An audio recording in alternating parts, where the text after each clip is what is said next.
I feel really blessed to be here because if the doctors were right, I wouldn't be here. The last day of my life should have been February the 2nd, 2006. On that day, I went into a coma because I had end-stage cancer. I had lymphoma, which had started 4 years prior.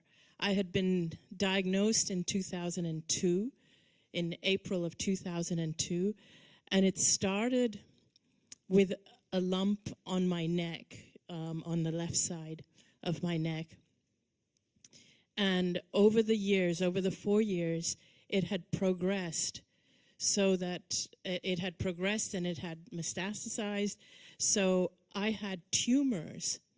Some of them were the size of lemons from the base of my skull, all around my neck, under my arms, through my chest, all the way down to my abdomen. During that course of time, as the cancer progressed, what also started to happen was things like my muscles started to deteriorate, my body stopped absorbing nutrition. So by the time I was at end stages, I weighed about 83 pounds. My lungs had filled with fluid, so I had trouble breathing. If I would lie down, I would choke on my own fluid because my lungs were always filled with fluid. If I would walk, I would get out of breath every few paces and I would have to sit down. So I would spend most of my time in a wheelchair, being wheeled around by other people. I was also connected to an oxygen tank. I had an oxygen mask on my face all the time. I had trouble breathing. I hated going into hospitals because I found hospitals depressing. And I would always feel that I'd come out feeling even worse from hospitals. So I wanted to spend as much time at home as possible. So I would go in and out of hospitals for treatments, but I would spend all my time between treatments at home. So I was being cared for at home by my family. My mother was there caring for me, and my husband, who never left my side. He was really my biggest support. He was the person I really trusted more than anybody during that journey. And we also had a full-time nurse who would come in the morning and she would leave at night. So on this particular morning, on February the 2nd, 2006, I didn't wake up. I was at home and I didn't wake up. And my body started to swell up.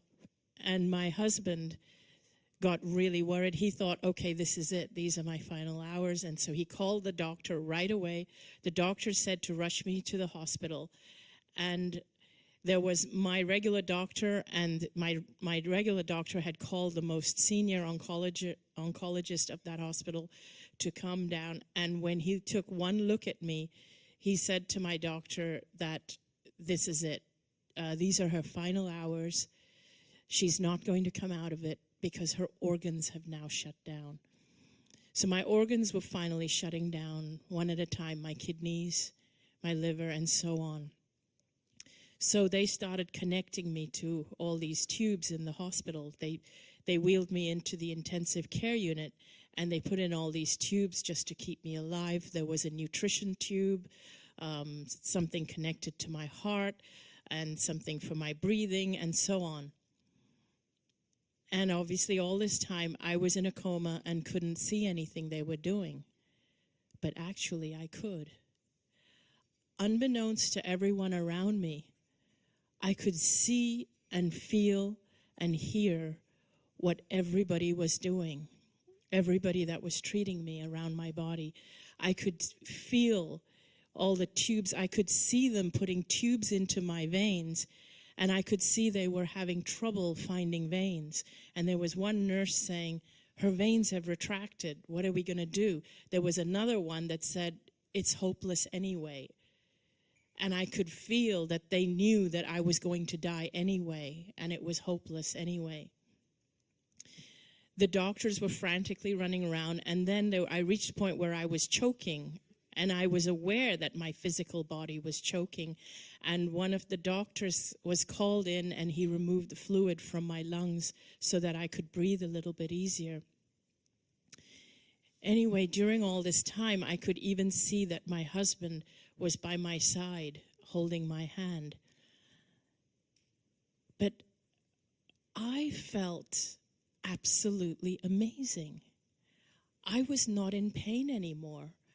And I became aware that I was actually expanding away from my body. It was not like I popped out of my body, but it was more like my consciousness, my soul, whatever you want to call it. I call it the real me. The real me started to expand, and I started to feel that I was something far greater than this physical body that was lying there on the hospital bed. And I could see my physical body, the whole body, lying there on the bed. And it looked so small and insignificant because I was continuing to expand and feel greater and bigger and more powerful. And for the first time in 4 years, there was no more pain. The pain was gone. I didn't feel that heavy breathlessness. And the best part was there was no more fear. There was no discomfort, but there was no fear at all. I had been so scared. I had been fighting and fighting and fighting to stay alive. I was fighting the cancer. And now the fight was gone. And I felt beautiful, amazing, magnificent. And then I felt what I describe as a feeling of unconditional love. But the words don't do it justice, because the feeling was something much, much more, much greater than a feeling of, like, we overuse the word love here in the physical world. We say we love our phones, our computers, our stuff, but no, this was something really, really much more powerful. It was like I didn't have to do anything to deserve it or be worthy of this love. It was like I was loved just because I existed. And it's the first time I ever felt that in my life. Like I was just loved. And I wasn't loved by a person. That's what was so unconditional about it. It wasn't one person loving me. I felt like the whole universe loved me.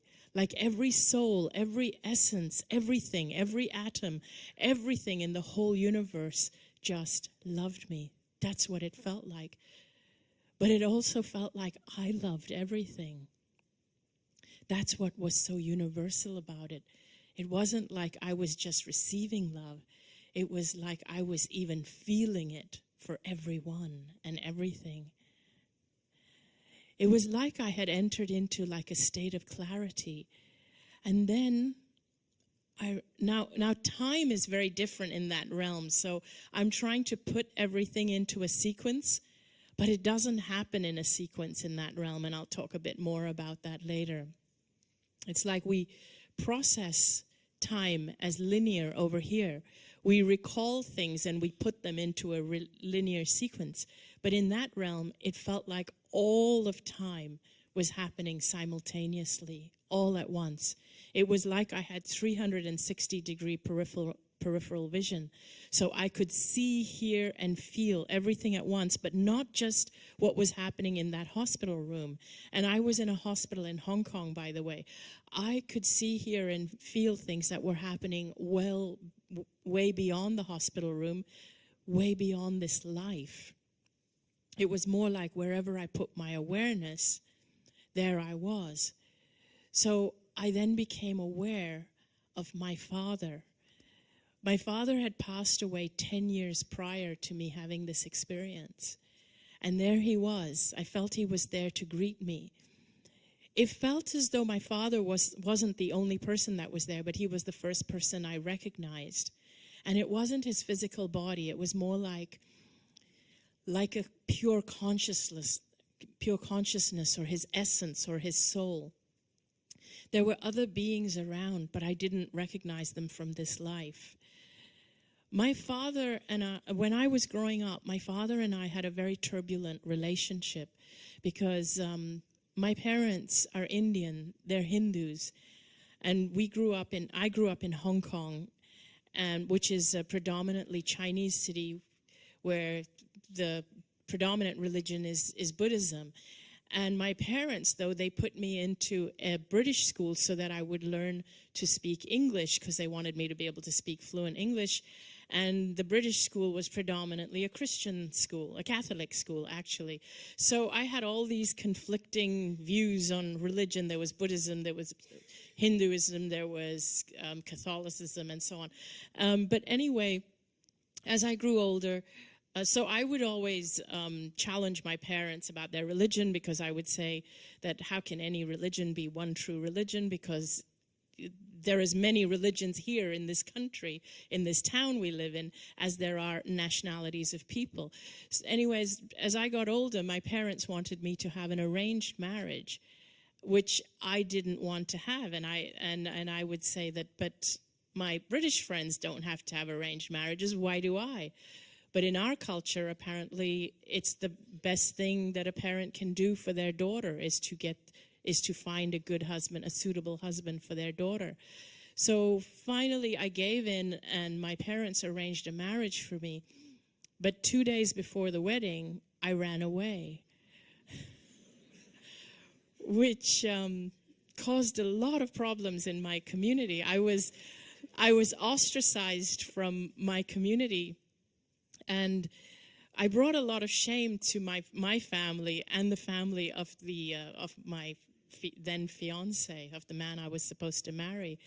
And my parents were told by everybody in their community that no man or boy or whatever would marry me now that I had done this. No parents would ever let their son come near me because of what I had done. So my parents had to carry that shame, and I always carried that guilt that I had let them down. My father passed away before I married my husband Danny, a beautiful man who happens to also be Indian. And when he told his parents that he wanted to marry me, the first thing his parents said, "That's the woman that has a mind of her own."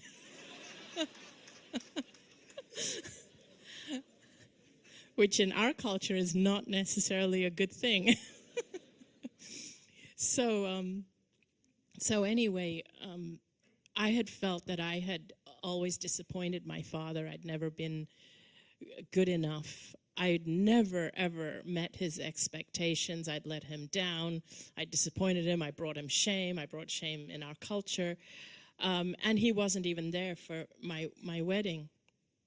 When I encountered my father in the other realm, however, all I felt from him and for him was pure, unconditional love. Nothing more, nothing less. There was no judgment. My feelings of guilt had gone when I just felt that pure, unconditional love. And I understood that he had been with me throughout my illness. He had been with me even at my wedding to Danny. He had been with my whole family all this time. And I realized that there was nothing to forgive. Now, the way we communicate in the other realm is not the same as we communicate over here. Because when we leave our physical bodies, we don't have vocal cords. We leave behind our physical bodies, our vocal cords. So when we communicate, it's like from one pure consciousness to another. And it's like our pure consciousness just merges. And I knew everything that my father wanted me to know. There's no room for miscommunication because it's just two pure consciousness just merging together. And like over here, we learn language, we learn to communicate so that we can express our feelings. But have you noticed that most of us actually use communication to hide our feelings? In the other realm, you can't hide behind anything. It's all known. It's all transparent. Because what I learned was that when we cross over, we don't just leave behind our physical bodies. We leave behind our culture, our race, our gender, our religion, our beliefs, and all the layers and layers of beliefs and things that we've accumulated over this lifetime. We leave it all behind. Death transcends all of that. So if we leave all these things behind, what crosses over? What crosses over is our pure awareness, our pure consciousness. And even without all those things, what crosses over isn't something that's less or smaller. It's actually something that's far, far greater. It's far bigger. What crosses over is so big and so magnificent and so pure that all those other things, our gender, our culture, our beliefs, our religion, our race, all these are just baggage and labels and boxes that limit who we are. They don't add to who we are. They actually limit who we truly are. That's what I learned. And that's when I realized that my father, when he had crossed over, he had lost all his cultural beliefs. And so all he felt for me was pure, unconditional love.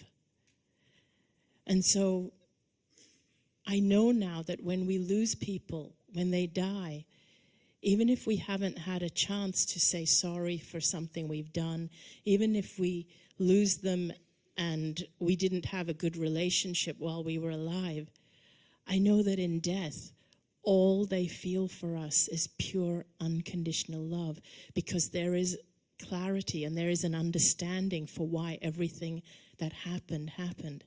I had felt guilty about running away from the arranged marriage. I had felt really guilty, and I had held that with me for all the years until I had my NDE. But in the NDE, in the clarity, I realized that what I had done was the best thing that I could do. It was the perfect thing because it was even what that family needed to be done to them. It was what my culture needed as well, so that people could understand more about what arranged marriages do to us. And it also helped a lot of other women without me even realizing it. I only saw it when I was in that near-death experience state, how everything we do is part of this greater tapestry. And when you can see the whole picture, it's just so perfect. And so that's why there's no judgment for things that we seemingly do wrong. I understood that even the worst criminals, they do what they do out of fear and out of a lack of love. So when we cross over, it's not that we get punished, because you can't solve problems or crime or violence with even more violence. The only cure, the only thing that heals it is love. And that's when I learned that there was absolutely no judgment. I also encountered the essence of my best friend while I was in the other realm. My best friend had died 2 years prior, and she had cancer as well. And when she died, I had been so fearful of the cancer that was within me that I wasn't able to go see her. In her last few weeks, I wouldn't even go to the hospital to see her because she had deteriorated so badly that it was just too much for me to see what she was going through, because I believed that that's what was in store for me, because my own cancer was progressing. So when I got the phone call from her sister that she had died, I was devastated, and I felt really guilty that I had not been with her. Again, when I met my best friend in the other realm, all I got from her was pure, unconditional love. She completely understood everything without any explanation whatsoever. I was also aware of my brother, who is alive in this physical life. Now, my brother was living in India at the time that this had happened. And my brother was flying over to come and see me in Hong Kong as soon as he heard that I was in a coma. So he only heard after I went into the coma. As soon as he heard, he was frantically trying to get on a plane to come and see me in Hong Kong. I was aware that he was on the plane. I actually saw him on the plane, and I was aware that I had to stay alive at least until he got to see me, because I knew he'd be distraught if he missed me. So I was aware of all these things happening, and I also became aware of other lifetimes that I've had with my brother, other lifetimes that I've had with my husband, Danny. I was aware that the whole time he was sitting there by my bedside, he didn't leave during the whole time. And I was aware that his purpose and mine was actually linked in this life. But at the same time, I felt that if I died, it's still okay, because we would still get another chance at another time, another lifetime. I reached a point where I realized that I couldn't go any further if I wanted to still turn back. But no part of me wanted to turn back. It was a point where I felt I had the choice of coming back into my physical body or going onward into death.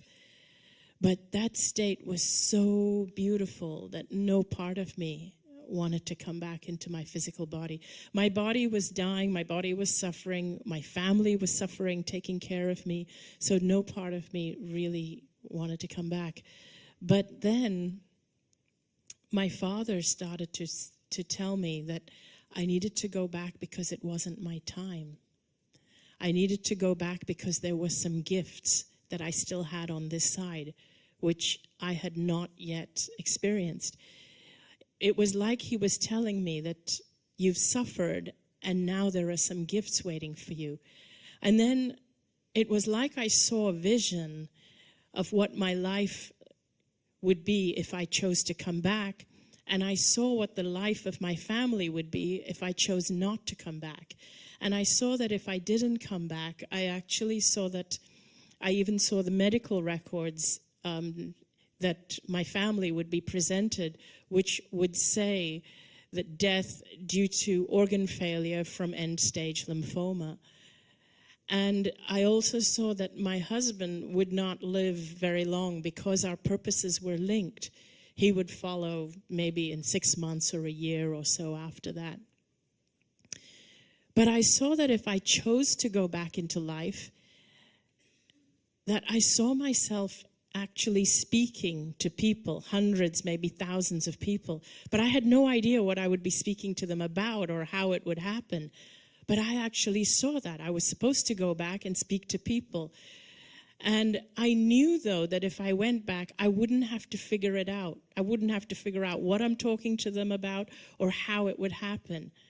But there was something waiting for me. There was a purpose.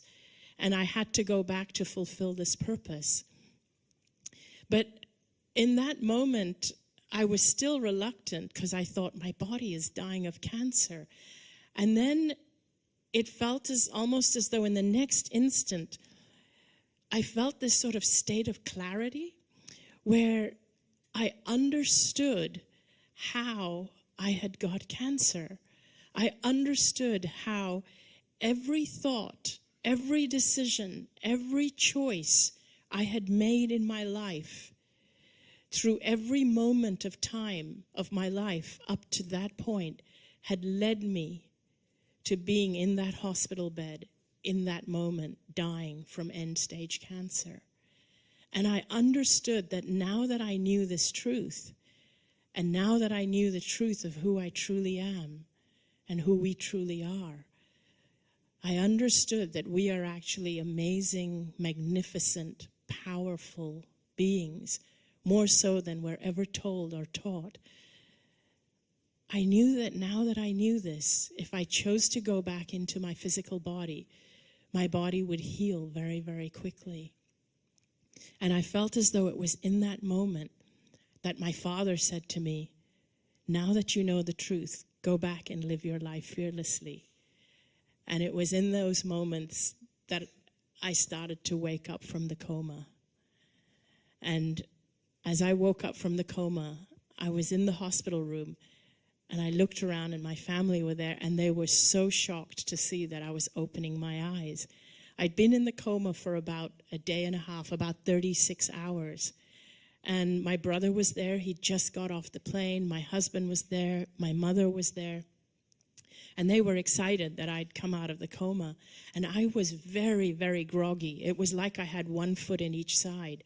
And I kept saying, Dad is here. Dad's here with us. Dad told me to come back. Dad said I was going to be okay. And so they realized that I was delirious, that, and they called the doctor to come in. And this was the doctor that had seen me after I had come into the hospital in the coma. He had never seen me before that. I had never seen him before that. And when he walked in the room, I called him by his name. I said, good afternoon, Dr. Chan. And he looked really surprised. He said, how did you know my name? I said, you're the doctor that was here when I came into the hospital yesterday. He said, you came in a coma. And how would you possibly know my name? And I said, but you were the one that was treating me. You took the fluid out of my lungs when I was choking. And he said, you could not have seen that. Anyway, he was really surprised, but he tried to dismiss it. And he told my family, look, she's still very weak. She's still very delirious. She's still very sick. She may have just woken up, come out of it for a few minutes, but she's not out of danger yet. So then after he left the room, I said to my husband, why was he so surprised that I recognized him? Isn't he the one that said to you that I won't make it through the night, that these are my final hours? And my husband said, how did you hear that? He didn't say that here in the room. He said that down the hallway at the nurse's station. I said, really? I know I saw him and heard him say that. I was so groggy that I was confused as to what I had seen here and what I had seen in the other side, and I just started talking. And I was so weak and so sick.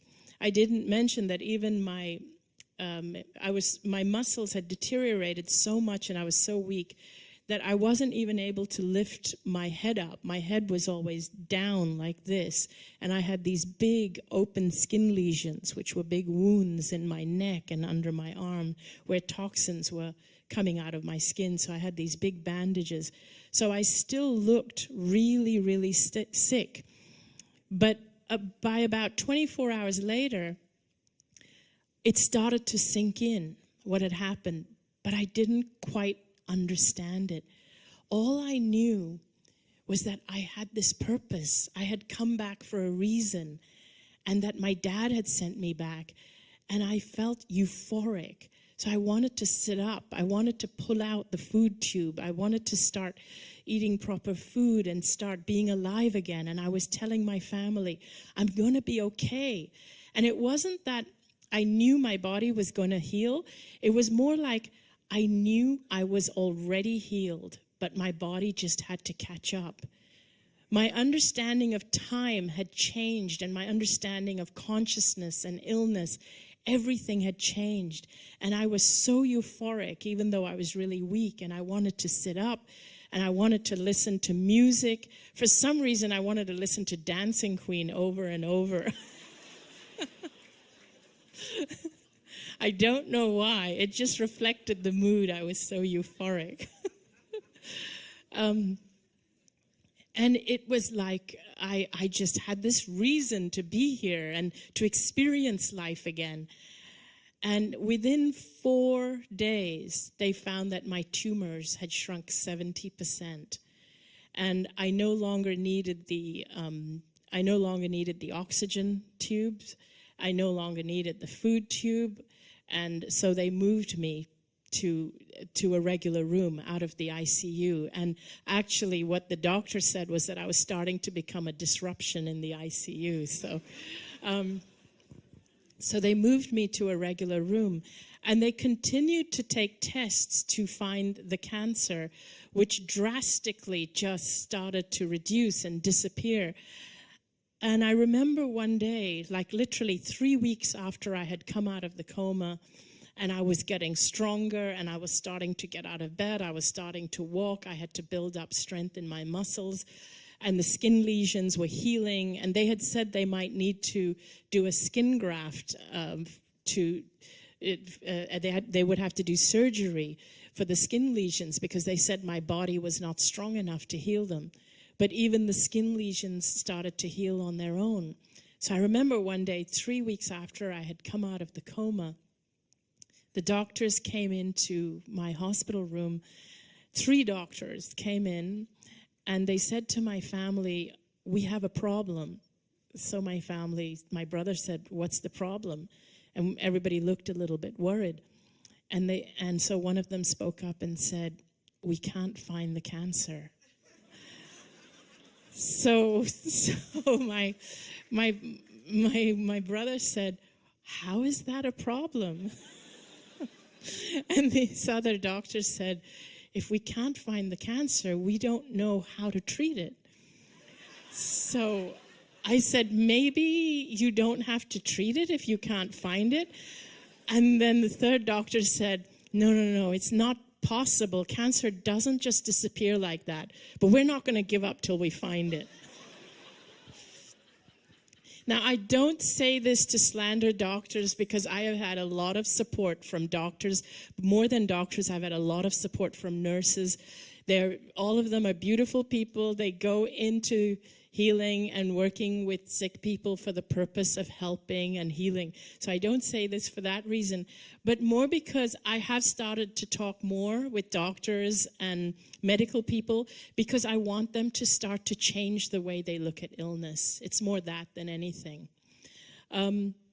So anyway, at the end of 5 weeks, I was strong enough and they let me go home and live my life cancer-free. So here's where the hard part starts.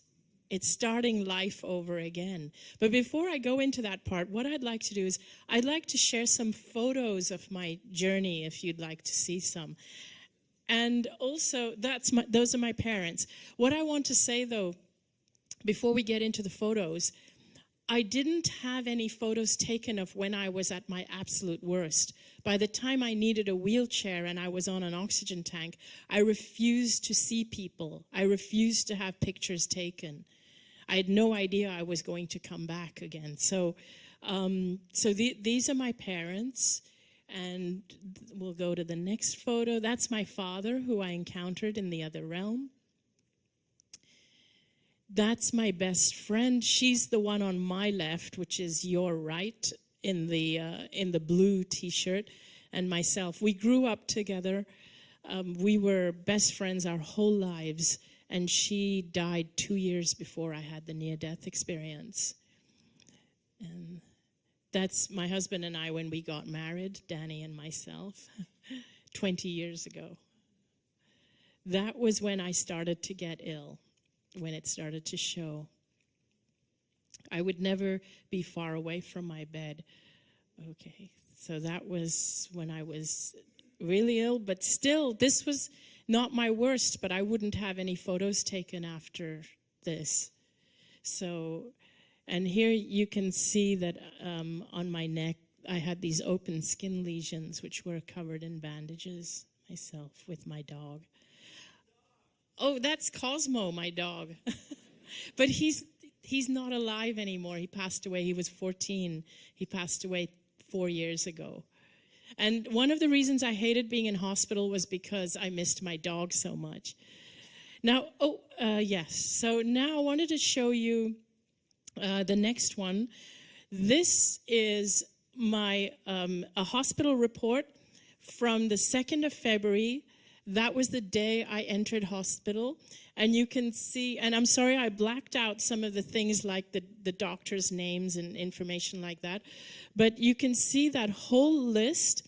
That list is a list of where all the tumors were in my body. And so it shows you where there were tumors, the axilla and so on. That means under the arms, in the chest, in the lungs, in the neck. It shows that there was fluid in my lungs and so on and on. There's the whole extensive list there. And then the next one, this is the one on the day that they came into my room to say that they have a problem. And the date on this is the 27th of February, so between the 2nd and the 27th. And this is the one where it says that they can find no evidence of lymphoma. So I just wanted to share just those 2 pages. And of course, at that time, I had no idea that I was going to come out of it. And so I have no photos of me in the hospital or with the tubes or anything like that. So when I had to go home and live my life cancer-free, that is when the challenge really started. Because I was no longer the person that I was before. And I know many of you here have had near-death experiences, so you know what I'm talking about. I was not that same person. I was not the same person that had the cancer. The cancer changed me. And I was not the same person that went into the hospital and had the NDE. I was a different person now, afterwards. And I had to integrate this into my life. And that was so challenging. I didn't know what I wanted to do with the rest of my life. I like to use metaphors to explain what it feels like. So if I can use a metaphor of, if you imagine that you were born blind, and imagine that you have never, ever had sight in your life. And you can even try it now. Just close your eyes and imagine it. But imagine your entire life was like this, and you've never had sight. So imagine that if somebody tells you that the sky is above you, how do you even understand it? What does it mean? What is the sky? You can't touch it, you can't taste it, you can't feel it. How do you describe to someone who's never seen the sky what it is? How do you tell them it's blue? How can something be both sky and blue, but you can't see it, you can't touch it, you can't hear it? And then imagine if someone just tries to explain to you what colors are, or they tell you that the back of this room is about 50 feet away, and you think, how do you know? Until I walk it, I don't know the distance. So you don't know what perception is.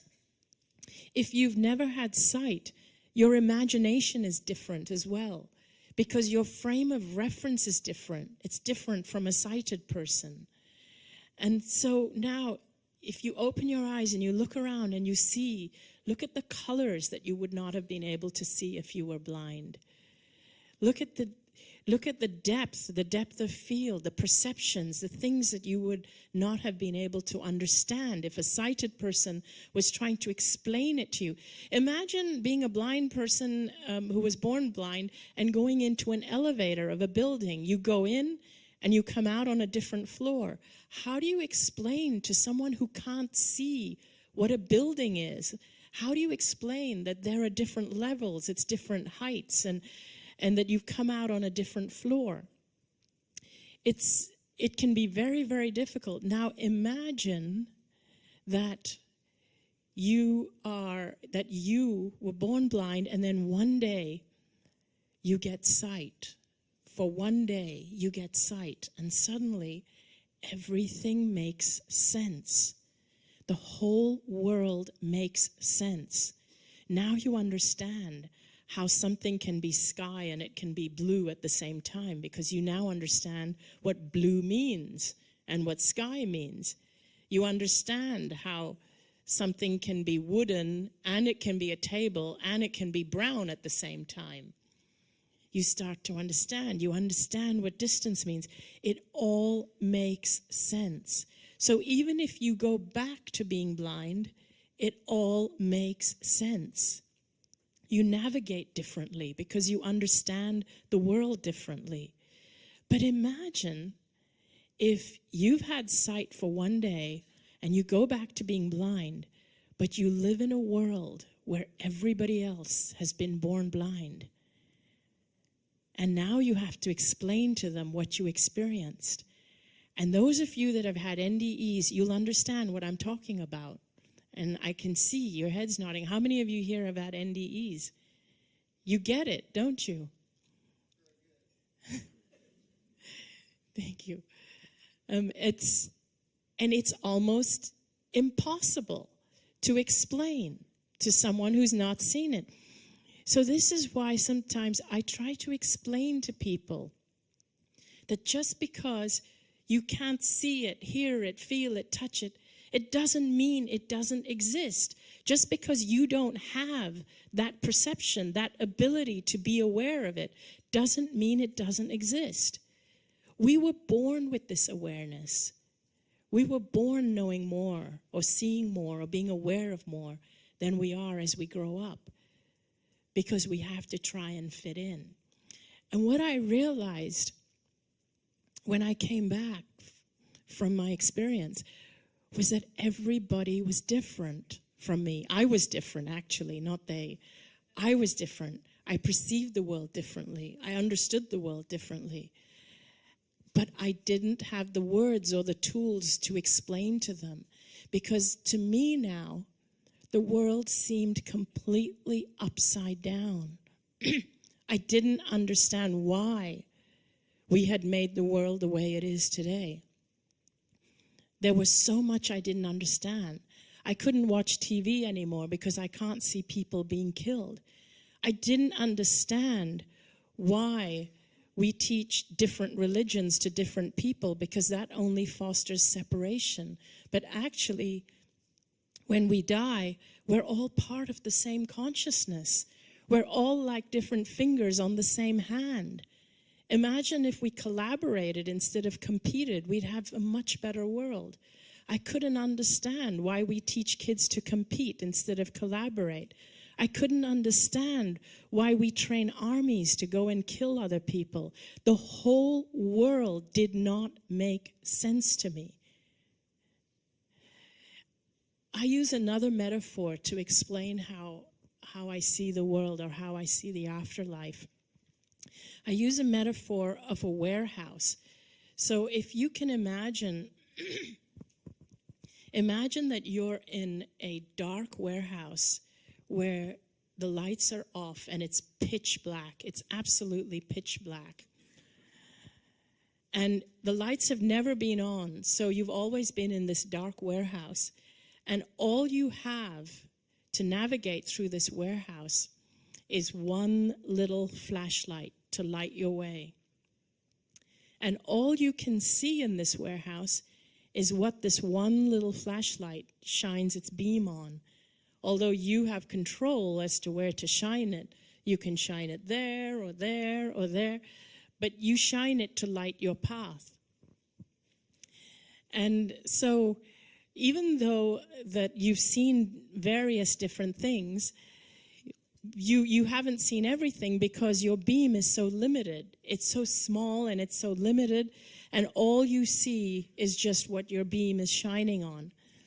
Now imagine one day the lights go on. And imagine when the lights go on, you realize that you are in this huge warehouse. It is so huge that you can't see the ends. You can't see where the walls are, but it's lined with shelves, rows and rows and rows of shelves, just shelves like bookshelves. And the ceilings are so high you can't see them. So the bookshelves just go on and on. And on these bookshelves, there are all kinds of things. And I really mean every kind of thing on the shelf. And you have not seen most of these things because your flashlight was only shining on one thing at a time, here and there, randomly. So you may have seen 1% of the things on the shelves, 99% of the things you've never seen. And there are beautiful things and ugly things and scary things and not so scary things and colorful things and dull things, all existing simultaneously, side by side. There are scary and not so scary things existing simultaneously, side by side. Positive things and negative things existing simultaneously. All of them existing together. Now imagine that when the lights of the warehouse go off and you're back to one flashlight, even though you can still only see one thing at a time, you can only see what your flashlight is shining on, you're now aware that that's not the only thing that exists. Just because it's the only thing that your beam can shine on doesn't mean it's the only thing that exists. There are so many possibilities that exist simultaneously. There are so many things that your beam, the beam of your flashlight, can be shining on, but it just happens to be shining on that right now. The flashlight is an analogy of your awareness. Your awareness is only focused on one thing, on one point of time at a time.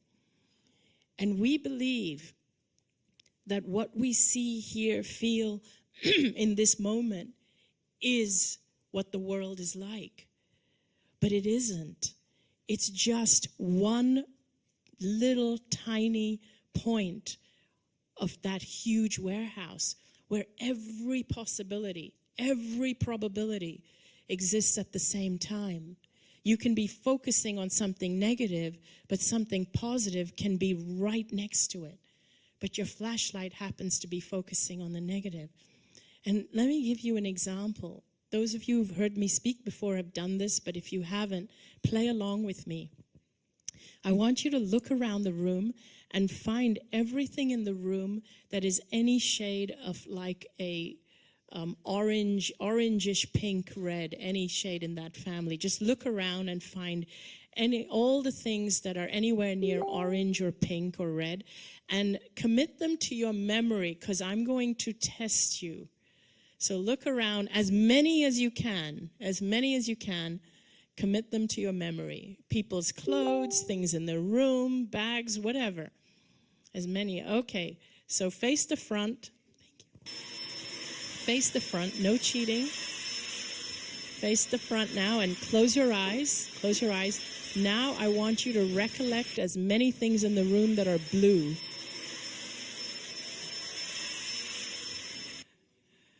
Having trouble? Okay, open your eyes and look around as to how many blue things you missed. Quite a bunch.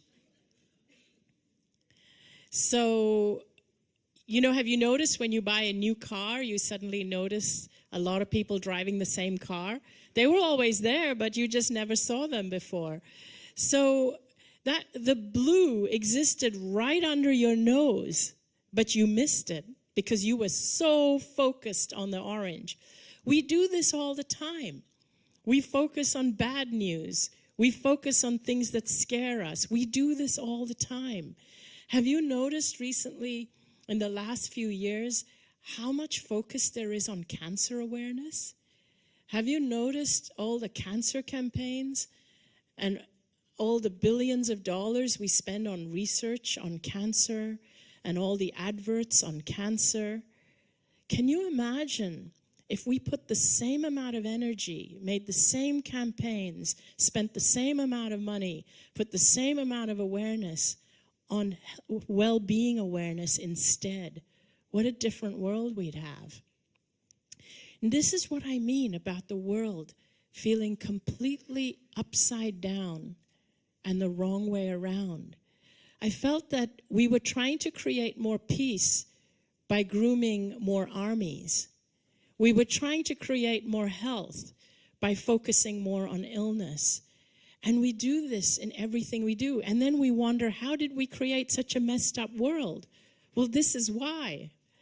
And so I found it really, really difficult to integrate back into life and to talk to people.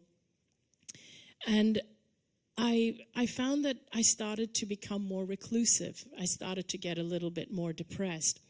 Then Danny, my husband, suggested to me that I should write about what I experienced. So I just started writing, and I wrote everything that I've shared with you. I just wrote it and wrote it and wrote it. And I was living in Hong Kong. There was no support group. There's nowhere for me to go to talk about these things. And so my brother, he was online. He was in India, and he was surfing the internet. And he came across a website called NDERF, and I believe Jeffrey Long is somewhere here in the audience. And so I'm sure a lot of you have heard of NDERF, Near-Death Experience Research Foundation. And so my brother came across that website and sent me the link. So this was in August of 2006. I had come out of hospital in March of 2006. And my brother sent me the link and said, there are people on this website that have had similar experiences. So I started to read a few, and I thought, wow, this is amazing. There's people who will understand me. There's people who I get. And then there was a button to click. If you've had your own experience, would you like to share it? Click here if you would. So I clicked that on the website, and then there was a form, and I started filling it in. And there was a part where it said that you share your story here. So I had already been writing my story, and so I just copied and pasted the whole thing into the form and hit submit. And then what appeared on my screen, it said something like, please allow 3 weeks for someone to contact you as to when it will be published on our website. And I was in Hong Kong, it was evening, and I went to bed. And the next morning I woke up and there was an email from Dr. Jeffrey Long. And he said something like, greetings, your near-death experience is extremely interesting. And then he asked me a few questions about the medical side behind it and what had happened. And then he published my story on the site. But what happened subsequently is people started discussing it on the NDERF forum.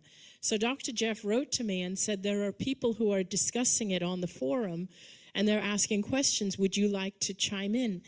Now, I found that when I started writing on that forum, that was like my therapy, because people would ask me questions, and I had the opportunity to talk about it freely in a safe place that talked about these things. So I would talk about it or write about it, and I would write and write and write. Now, on this forum, I was just known as Anita M. And I kept it that way. I didn't, so I started trying to live a life here in the physical. I started trying to figure out maybe some kind of freelance work. I couldn't go back to work in a normal job because I didn't understand anymore, because my life had changed so much. My life was too valuable to me to go to a job I hated, to earn money, to pay bills so that I could go to a job I hated. I could not understand that life anymore.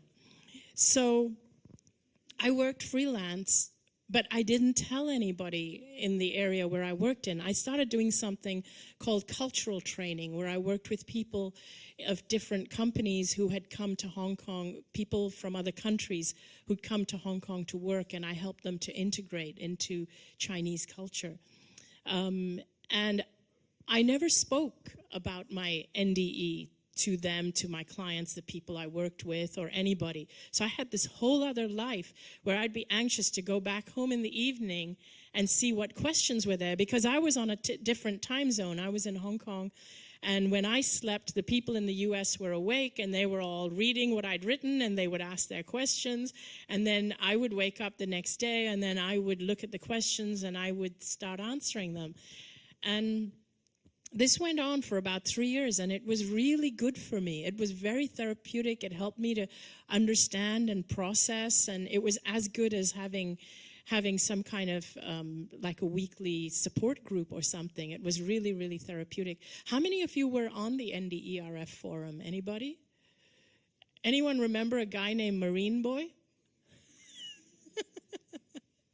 Yeah, he was the one that came across the most skeptical. No matter what I wrote, it came across like he was slandering it, like he was saying, I don't believe you, and he would get me to explain it further and further. And after about 3 years, I actually stopped writing, and I have to say it was because I was tired of Marine Boy. I thought, oh my God, if I can't convince him by now, forget this. I'm giving up. So anyway, subsequently, what actually happened was that I didn't realize this, but my story was actually going viral.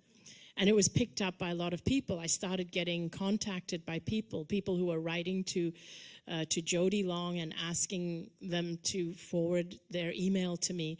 And I was getting contacted by oncologists who wanted to look at my medical records and verify them, which I did. I shared it with them, and it was verified by various oncologists. One of the things one of the oncologists said was he couldn't understand where did all the cancer cells go, because my organs were shut down. I had billions of cancer cells in my body, and he couldn't understand where did they all go in 3 weeks' time. So there were things they couldn't explain. And when people ask me, doctors, scientists, they ask me, like, so what do you think happened? And I said, my consciousness changed, and so my body reflected it. And they said, no, but that's not a medical answer. And I said, but I'm not a medical doctor. I leave it to you guys to figure that out.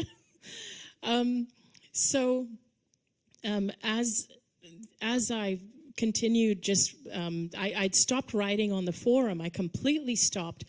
And then one day, a friend of mine who was opening a healing center, she said to me, I would like you to come and share your story at my healing center. I'm doing the grand opening, and there's going to be 50 or 60 people. I'd like you to come and share your story. And I said, oh, I don't know if I do this, and these people are going to want me to heal them from cancer. I was a little bit scared. And she said, no, it's going to be good for them. The story itself is going to be really encouraging and healing.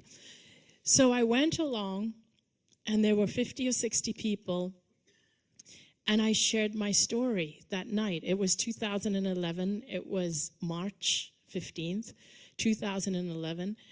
I shared my story, and as I was sharing my story, actually speaking it to a group of people, something changed within me. I thought, it feels like this is the purpose. This is what I saw myself speaking about. This is what I wrote about it even on Dr. Jeffrey Long's site. When I wrote it in 2006, I even wrote that I saw myself speaking to a lot of people, but I didn't have to figure out how to do it or how it would happen. And something shifted. I thought, this is it. This is what I saw myself doing. This is what I saw myself speaking. And then when I finished speaking, people were coming up to me and they were saying, your story really touched me. It helped me. It's helping me with my healing journey. And I said, and I was thinking internally, forget about it touching and shifting you. It touched and shifted me just sharing it. So I felt they had kind of healed me. So I went to bed that night feeling really different. I felt, wow, I found my purpose. The next morning, I woke up and there was an email in my mailbox, and the next morning happened to be my birthday. So on my birthday, there was an email in my email box that was from Hay House Publishers saying, Wayne Dyer has read your story on the internet and was very moved by it and has been trying to track you down because he has told us, Hay House, to track you down and so that you can write a book which we would be happy to publish and Wayne Dyer would like to write the foreword. I know. I mean, who gets that? Now, here's what's really weird was that I got that letter the moment I was ready for it. I found out later that they were trying to track me down for 5 months. For 5 months. He was talking about me on the radio, hoping that somebody would listen in, because my last name was not on that story. It didn't say Anita Moorjani. It just said Anita M. And from some clues, like it being in Hong Kong and so on, he got the publishers to track me down. So it took them 5 months. And this is what I mean about time not being linear. This was all happening in the background, but only when I was ready did the letter arrive in my email box the next day. So I've learned that time is not linear in this realm.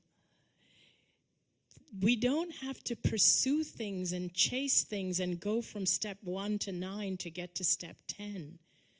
We just have to be ready to let step 10 into our lives. When we are ready, when we are clear, when we know our purpose, it comes to us. Now this afternoon, I'm actually going to be holding a workshop where I will also be taking questions, but I'll also be talking a lot more about how to embrace a lot of the things that I've learned, and how to embrace it, and how to actually apply it in our lives. So that'll be in the workshop. I think that's at 4:30. So I'll get into all that in a lot more detail in the afternoon. But just to cover just a few more points over here before we finish, is that I said to you earlier that I understood why I got the cancer. I understood how it was that every choice and every decision in my life caused me to be in that hospital bed, dying in that moment. I realized when I was in the other realm that every choice I had made in my life, I had made from a place of fear. I realized that I had spent a lifetime not loving myself. I had spent a lifetime forsaking myself, making myself small, treating myself like a doormat. When I was in that realm, I realized that the biggest lesson was that I had to love myself like my life depends on it. Because it does. Our lives depend on us loving ourselves.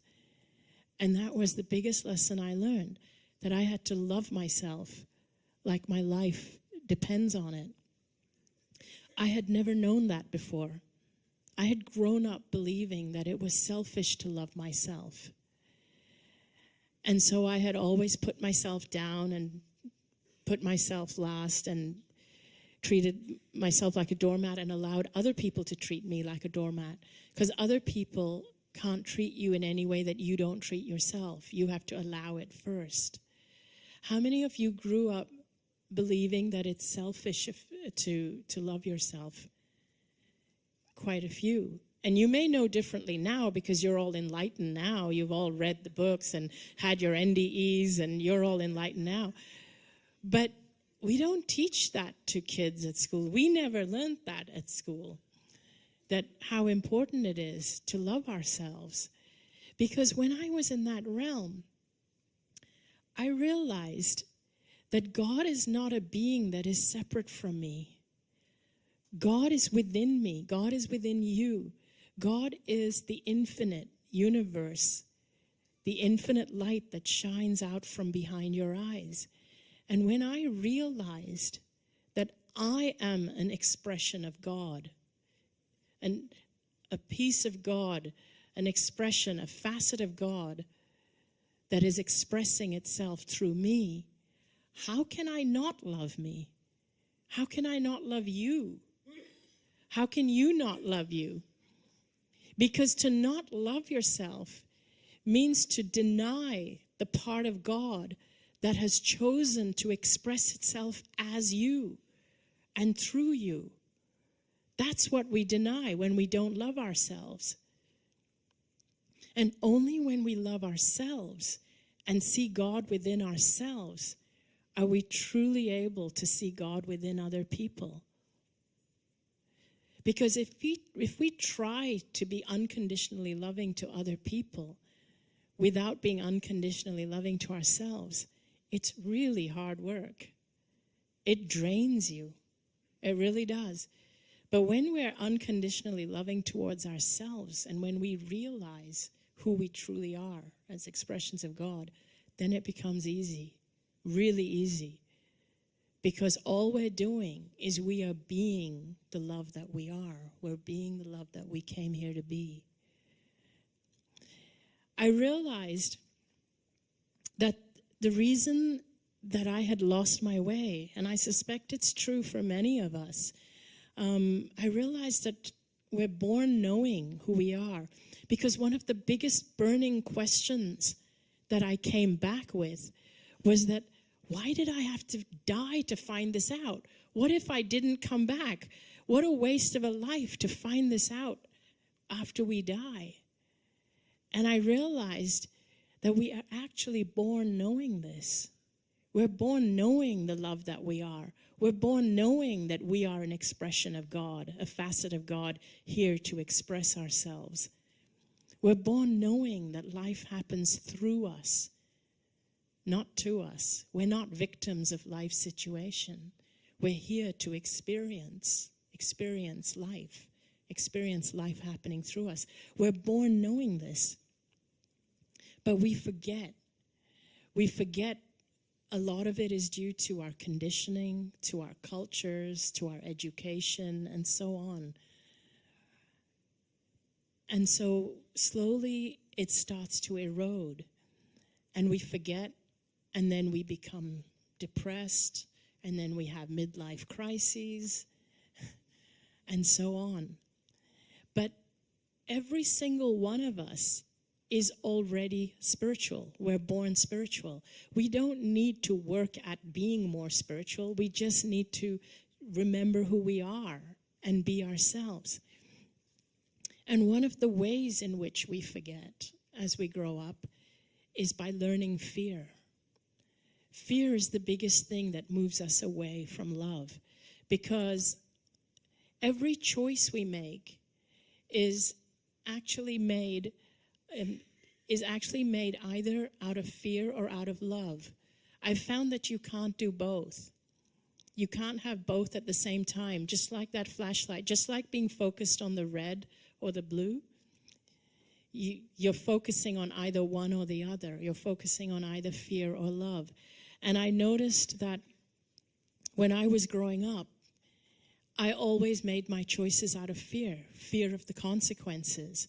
I would choose a job because I was afraid of not getting ahead and so on. Even at school, we're encouraged to choose the subjects that get us the best jobs, the fear of not getting the best jobs. We're not choosing the subjects that we're passionate about, that we love to do.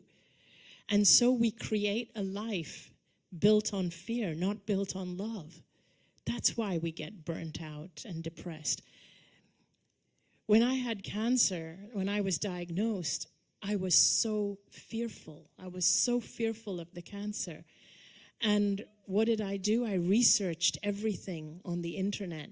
I started to eat healthy, but the thing is, I became obsessive about it. Fear makes us obsessive. And so I was so obsessive that I would order every supplement that was for cancer, that was an antioxidant. I would research every new product, and I would read about how everything causes cancer, everything from pesticides to plastic to microwave to sunshine and so on and on and on.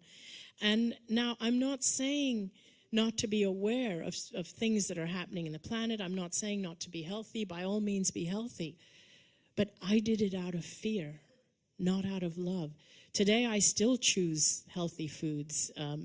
Whenever I'm at home, I eat healthy, and sometimes it's harder when I'm traveling.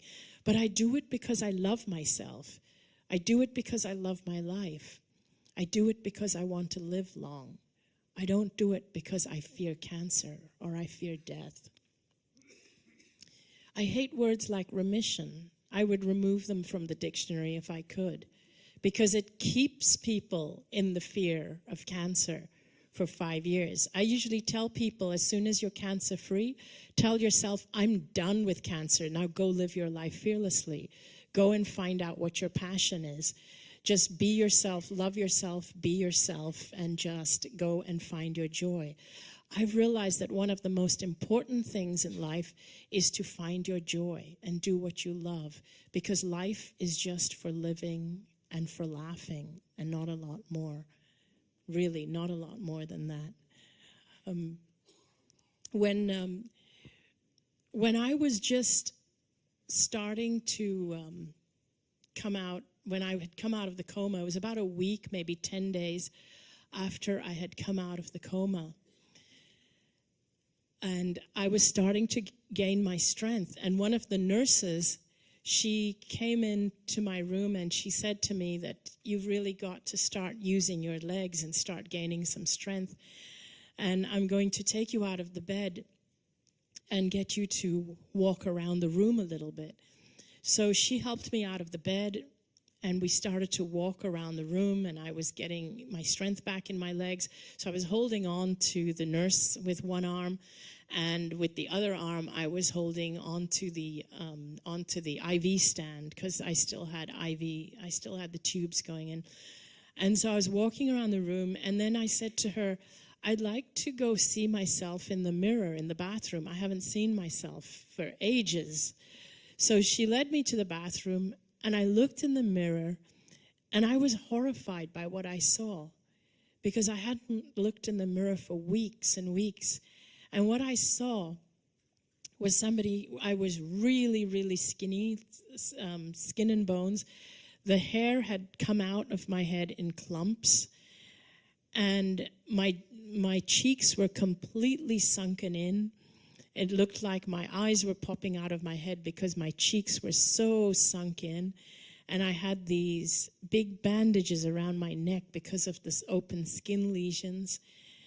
And I just looked at myself, and I told the nurse to leave me for a couple of minutes, and I just started crying. And I was crying because I felt that I had done this to myself.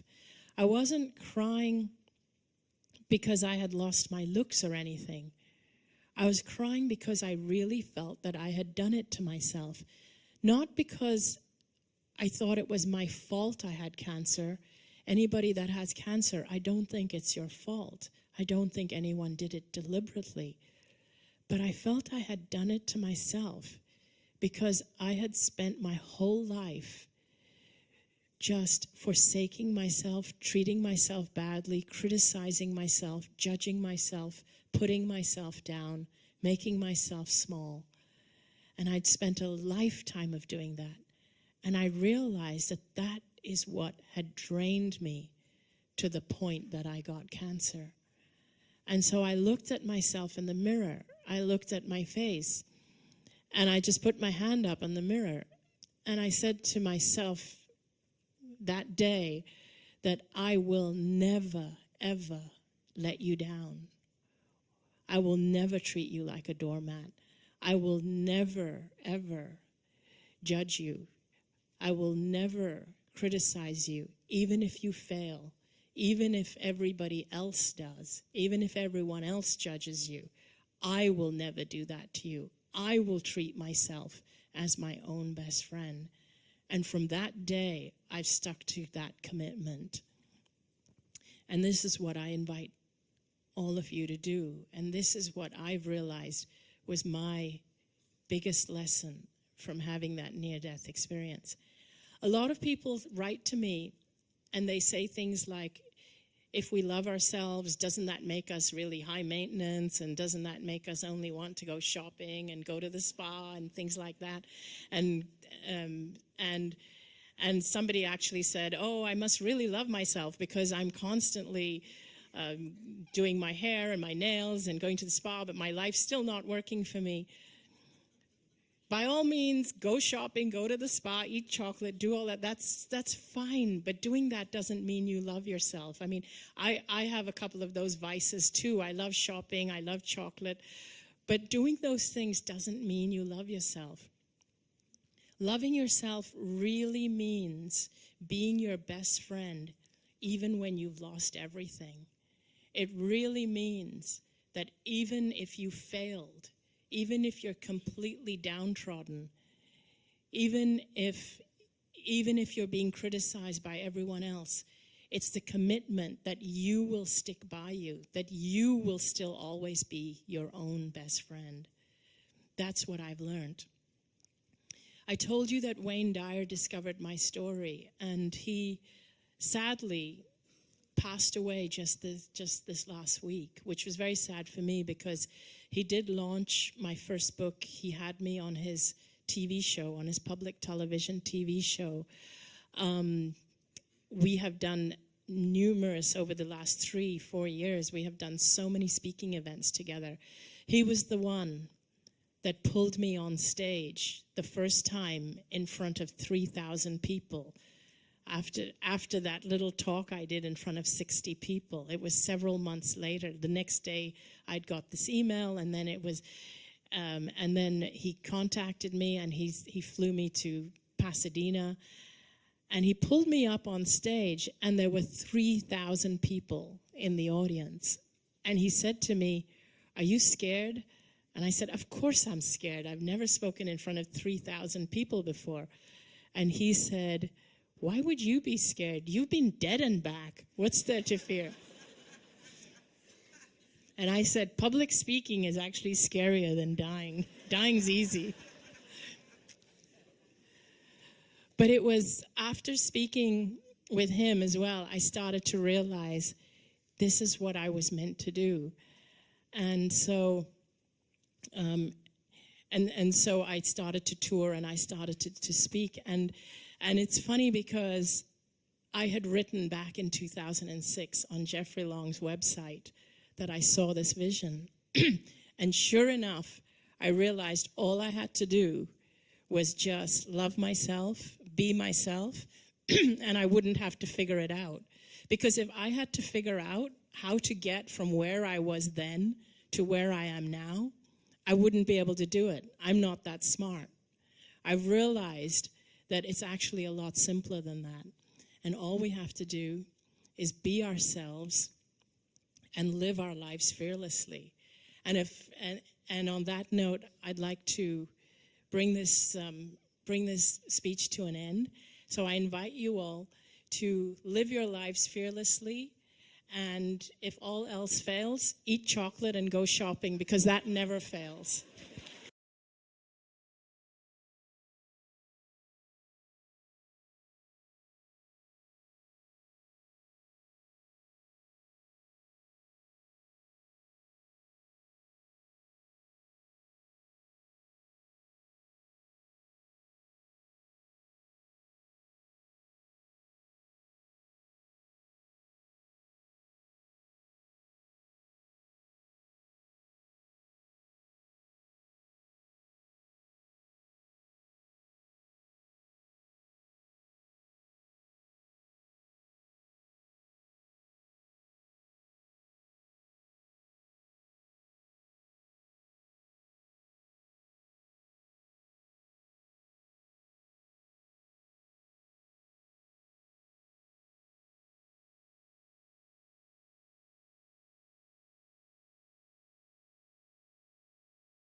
because it's leading some.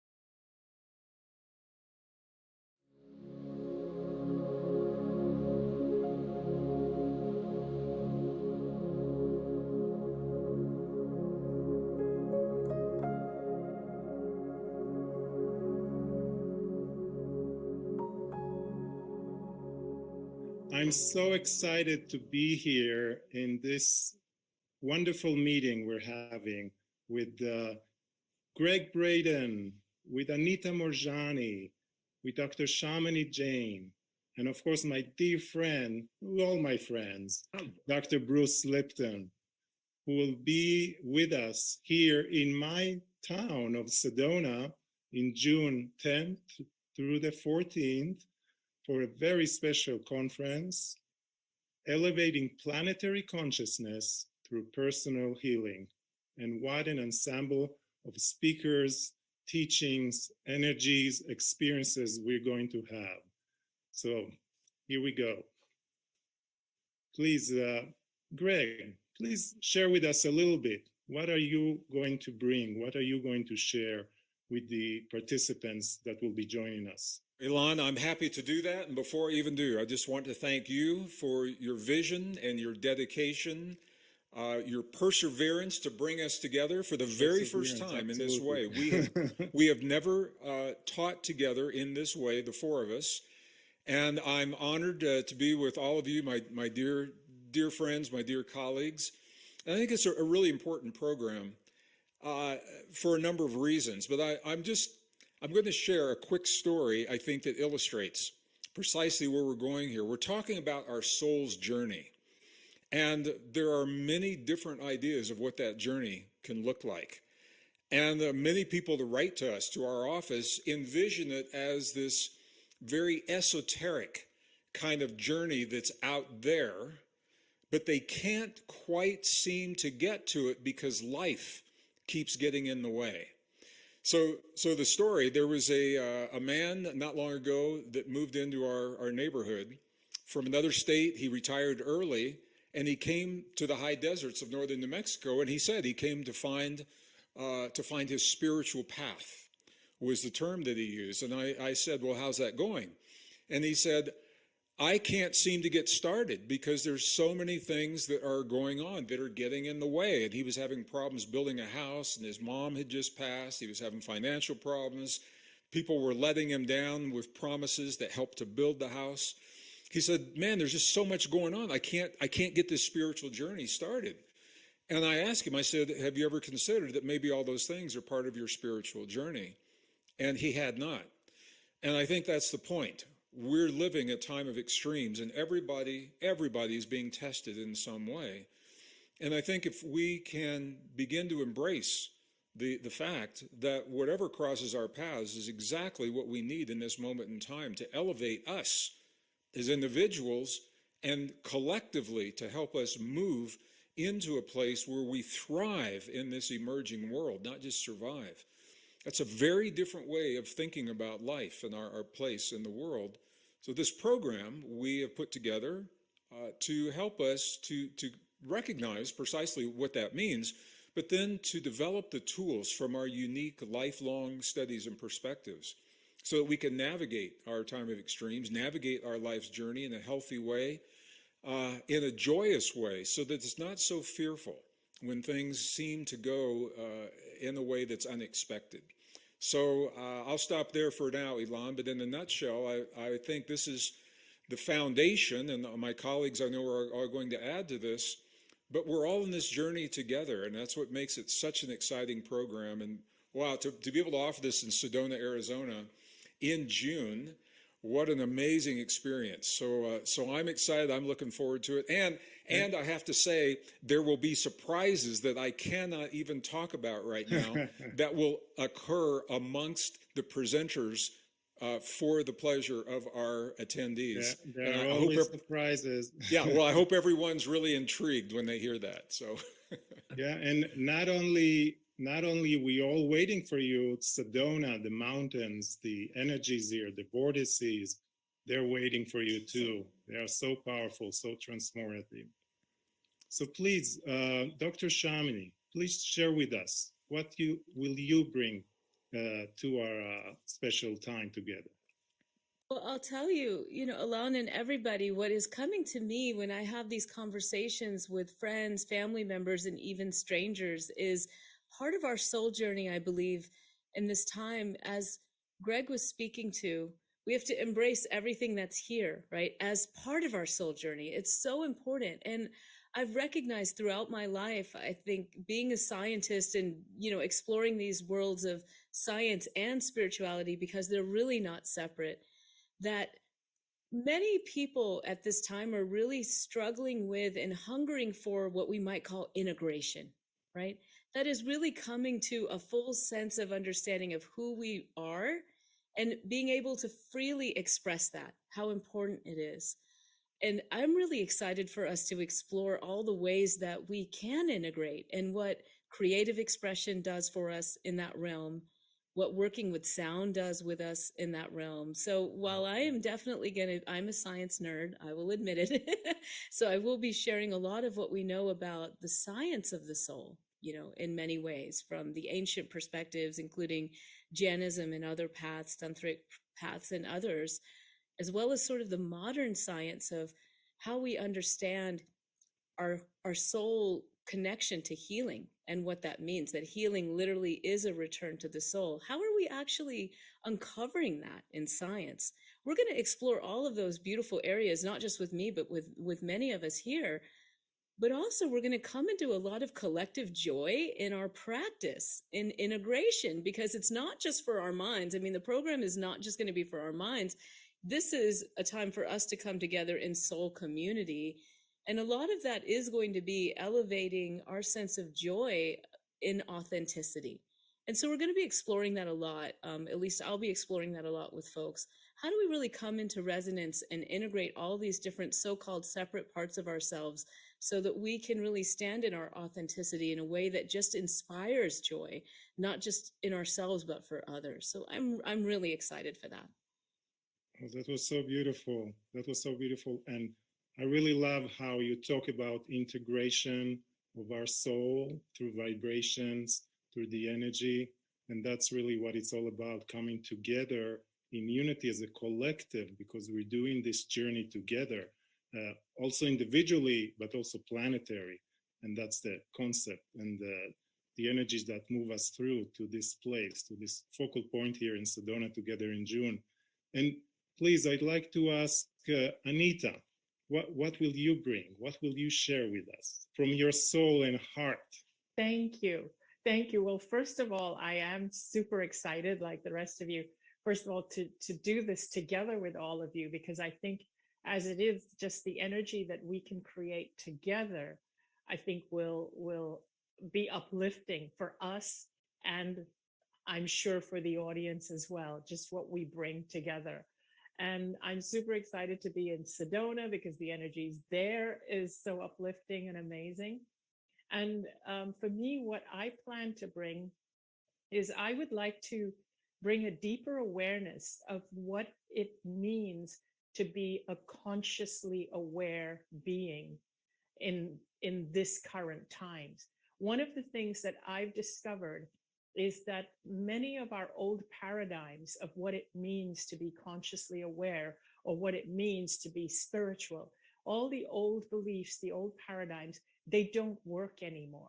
They're just not working.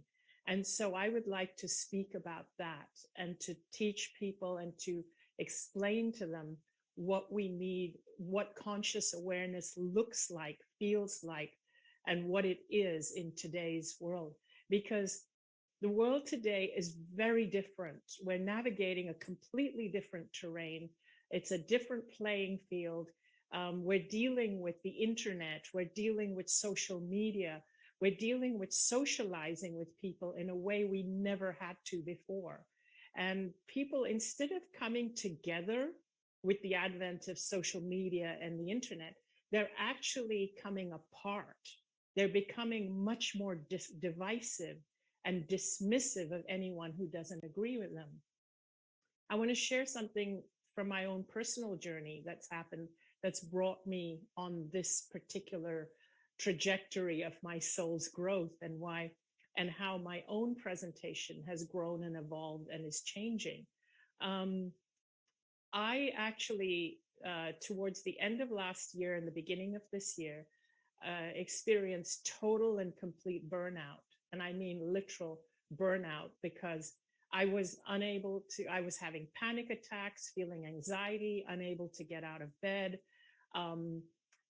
Was seeing multiple doctors. Nobody had any answers. I had a lot of physical symptoms, which they would give me meds for, which would work for a while, and then it would stop working. But when I turned inward, I understood why I was burned out.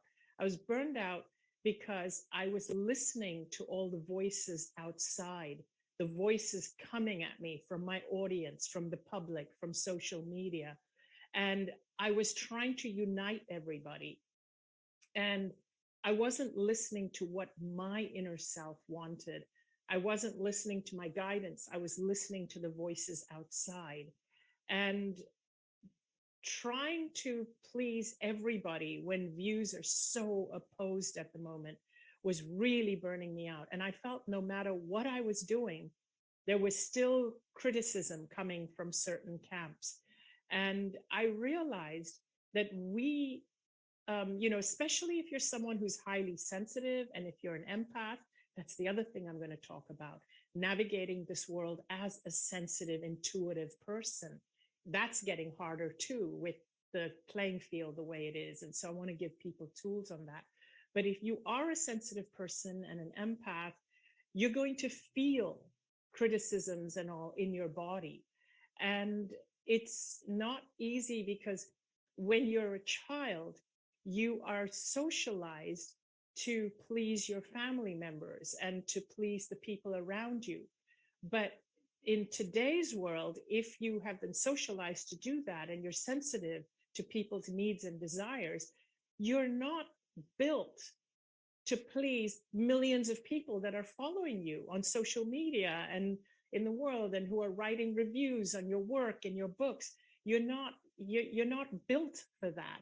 So how do you navigate that and still be someone who brings light and sparks joy in other people? That's the kind of stuff I want to talk about. And I want to also break down some of the myths of what spirituality is supposed to be and what it looks like in the traditional way. Because one of the things I was dealing with is when I would stand up for myself, when I did practice certain tools that I myself was tuning into, I was dealing with people in the public who were saying, oh, but that's not spiritual. Well, in the new paradigm, there are certain things that may not have been accepted in the past, but today is spiritual, because the light that you shine in the world comes from within. So you first have to honor yourself. And so these are the kinds of things that I'm going to unravel. It's about being a consciously aware being in the 21st century. And when you are a consciously aware being, you shine a light that can help to actually help to lighten the whole world, because we are all connected. When you are somebody that is suffering and feeling burned out, then because you're connected and we're all facets of one, then you're not doing anyone any favors. If each of us took responsibility for only ourself to be a consciously aware being, if each person did it, we would have a consciously aware planet.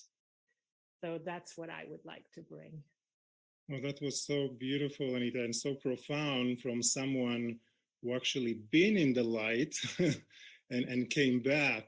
And for me, you are a master of the soul, a master empath, a master connector, and one of the most uplifting souls humans on the planet I experience. And your love is boundless. And I just adore you. And I'm so much looking forward to meet you again, this time in Sedona in June. Thank you so much, Anita. I got chills. I adore you too, Elon. Thank you. And now to my dear friend, I'm sorry, I gotta call you like that, Dr. Bruce. Brucey, Brucey, the master epigenetics, and for the last 50, 60 years, changing planetary consciousness, one continent, one heart at a time.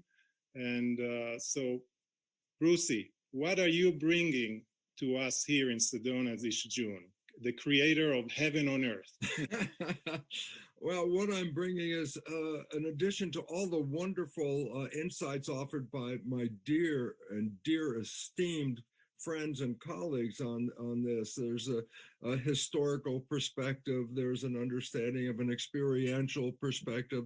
There's an insight from a scientific perspective. And I'd like to put a few of those together from a biological perspective, because we are indeed facing something very unique at this time in our planet. And the point about it is, if you are surfing the web or reading the news or just looking out your window, you can see the world is in a state of upheaval right now. Now, you could look at it as, wow, what a bunch of collection of accidents all happening at the same time. And I go, no, everything that's happening is part of a major picture that we're not focusing on. And that is this: humans have created a situation on this planet that is not sustainable. The way we are using the resources, the way we're polluting the environment, we're undermining the web of life. Now, the idea about that, and its importance to us, is we are part of that web of life. We're not above it, we're it. And when the web of life falls, so does human civilization. In fact, the fall of human civilization is so pronounced at this time that even NASA has written from collective science all over the planet the understanding that industrial civilization, the one that we're experiencing right now, is facing, and I want to emphasize, a irreversible collapse. This is a fact. We have pushed the limits so far, and the way we lived on this planet, out of balance, out of harmony, that we are creating our own extinction. In fact, science has been telling civilization for 15 years, we're facing what is called the sixth mass extinction of life. And I go, well, what does that mean? Well, the first thing is, obviously, there were 5 previous mass extinctions. The big one that we might be familiar with was 66 million years ago, the last one. And that's when the Earth was flush with forests and dinosaurs. And a comet hit near the Yucatan Peninsula, upended the web of life. The dinosaurs disappeared, 75% of life disappeared, and we started all over again. This is the 6th time this has happened where the life was thriving on the planet, and up to 90% of life disappeared through catastrophe. But the previous catastrophes were natural things: comet hitting the Earth, tectonic plates, volcanic activity, earthquakes, all that kind of stuff. But what we're facing right now is a 6th mass extinction, and it's due to human behavior. And I go, well, why is that relevant? Well, if we're causing it, well, damn it, we better start doing something to get out of the way of this. And nature is calling on us. All the symptoms that we see are signs that say you are not sustainable. And to get into sustainable, we have to understand we are living beings in a living world, the biosphere. And that we have to understand that a garden, which is where we came from, a garden is the height of cooperativity. A garden is not a battleground. And look what we've done to the garden. We've done. So there's a point that says then we have to do something different. We have to wake up. And the point is very clearly, yes. And the chaos that you see going around the world is not an accident, because it says the structure of our civilization up to this point is the cause of the mass extinction. And we can't build the sustainable civilization on the foundation of the existing civilization. So when you look out the window and you see it's falling apart, people like myself go, oh yeah, great. Why? Because it's the pathway to create a new sustainable world. Those that want to hold on to the past don't recognize that past, or the current, is really the cause of the problem. We have to let go and start to come together in a different way. Behind all of this is something I never even knew of for almost half of my life. Well, more than half my life. I never believed in spirituality. I was the science guy: proteins, genes, chemicals, body, mechanical.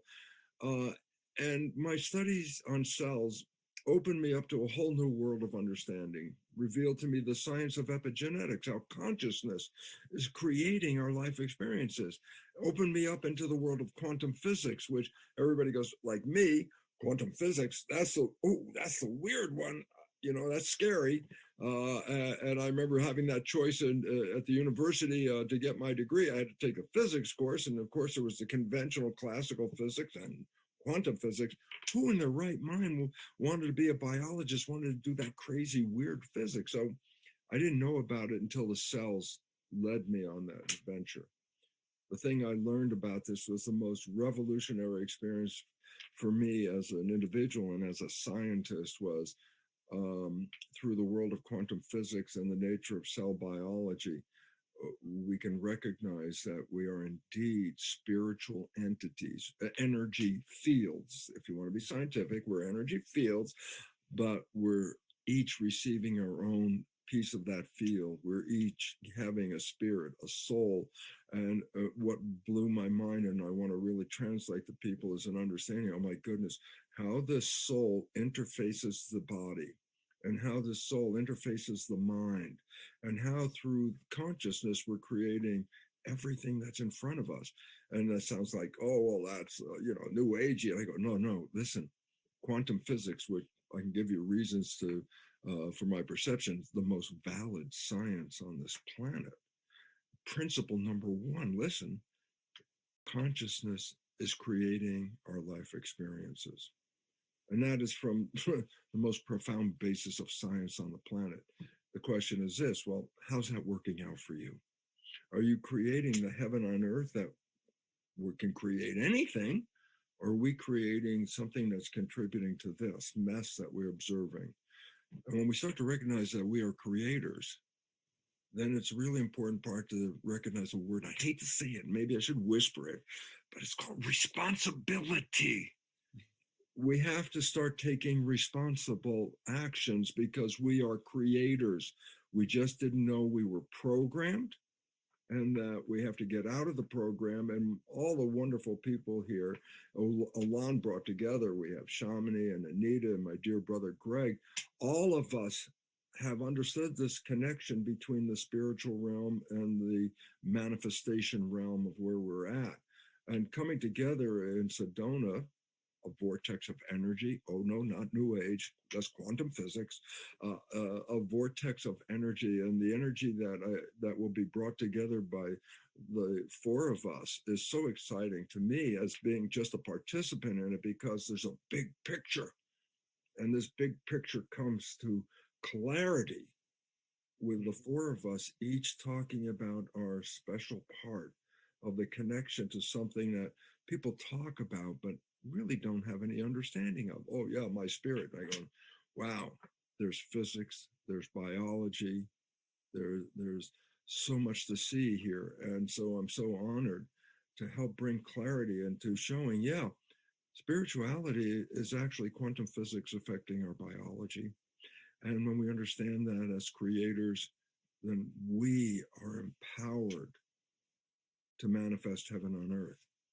And I say this as a practitioner of experiencing it myself, a guy who never believed in that stuff, following the principles the cells revealed to me, my colleagues have revealed to me, and putting that all together and manifesting this. And I want to offer the science of the spiritual mind connection. I want to offer insights, if you understand the mechanics of that, of how to live the healthy and happy, harmonious life on this planet as a creator.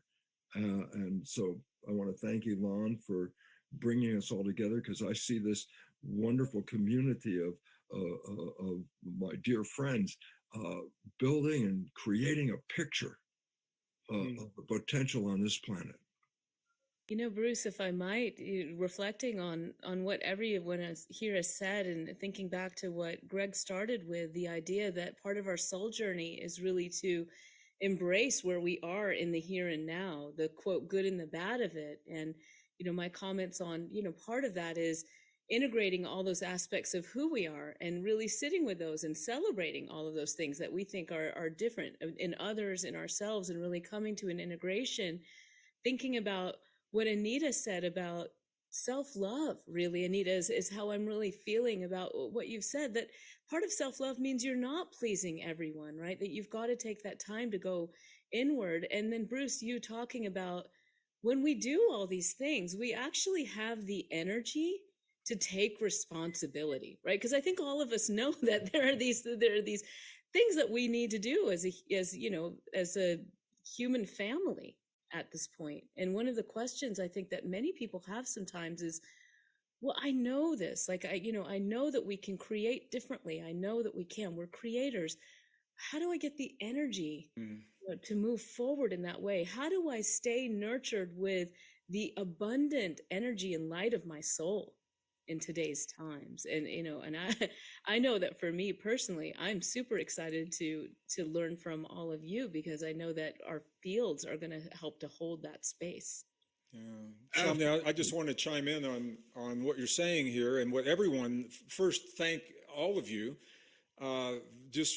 I'm so enthralled just by what I'm hearing from you right now. And I have so much love and deep respect for each of you, and you've dedicated your adult lives to this journey. When Elon invited me to speak first, he was asking about why we came together for this program, not what I'm going to bring to the program. So I'd just like to say a few words about specifically what I hope to bring to this program, my plan. The world that we're living in right now is indoctrinating us and our children into believing that we are flawed as a species. Carbon-based life in general and humans specifically are flawed from birth, that we are inadequate to embrace the challenges that life brings to our doorstep. And because that is the perspective of many of the academics, the academic community, and certainly the technological community, that makes us victims in the world. And they're indoctrinating us, our generation, and now the new generations, into believing that we need something outside of ourselves to be healthy in life, to be successful in the world, to be successful in business, in whatever our chosen profession will be. And that makes us victims. Bruce, you and I have had this conversation many times. It makes us victims. And if you're a victim, you need a savior, and the savior is being touted as technology.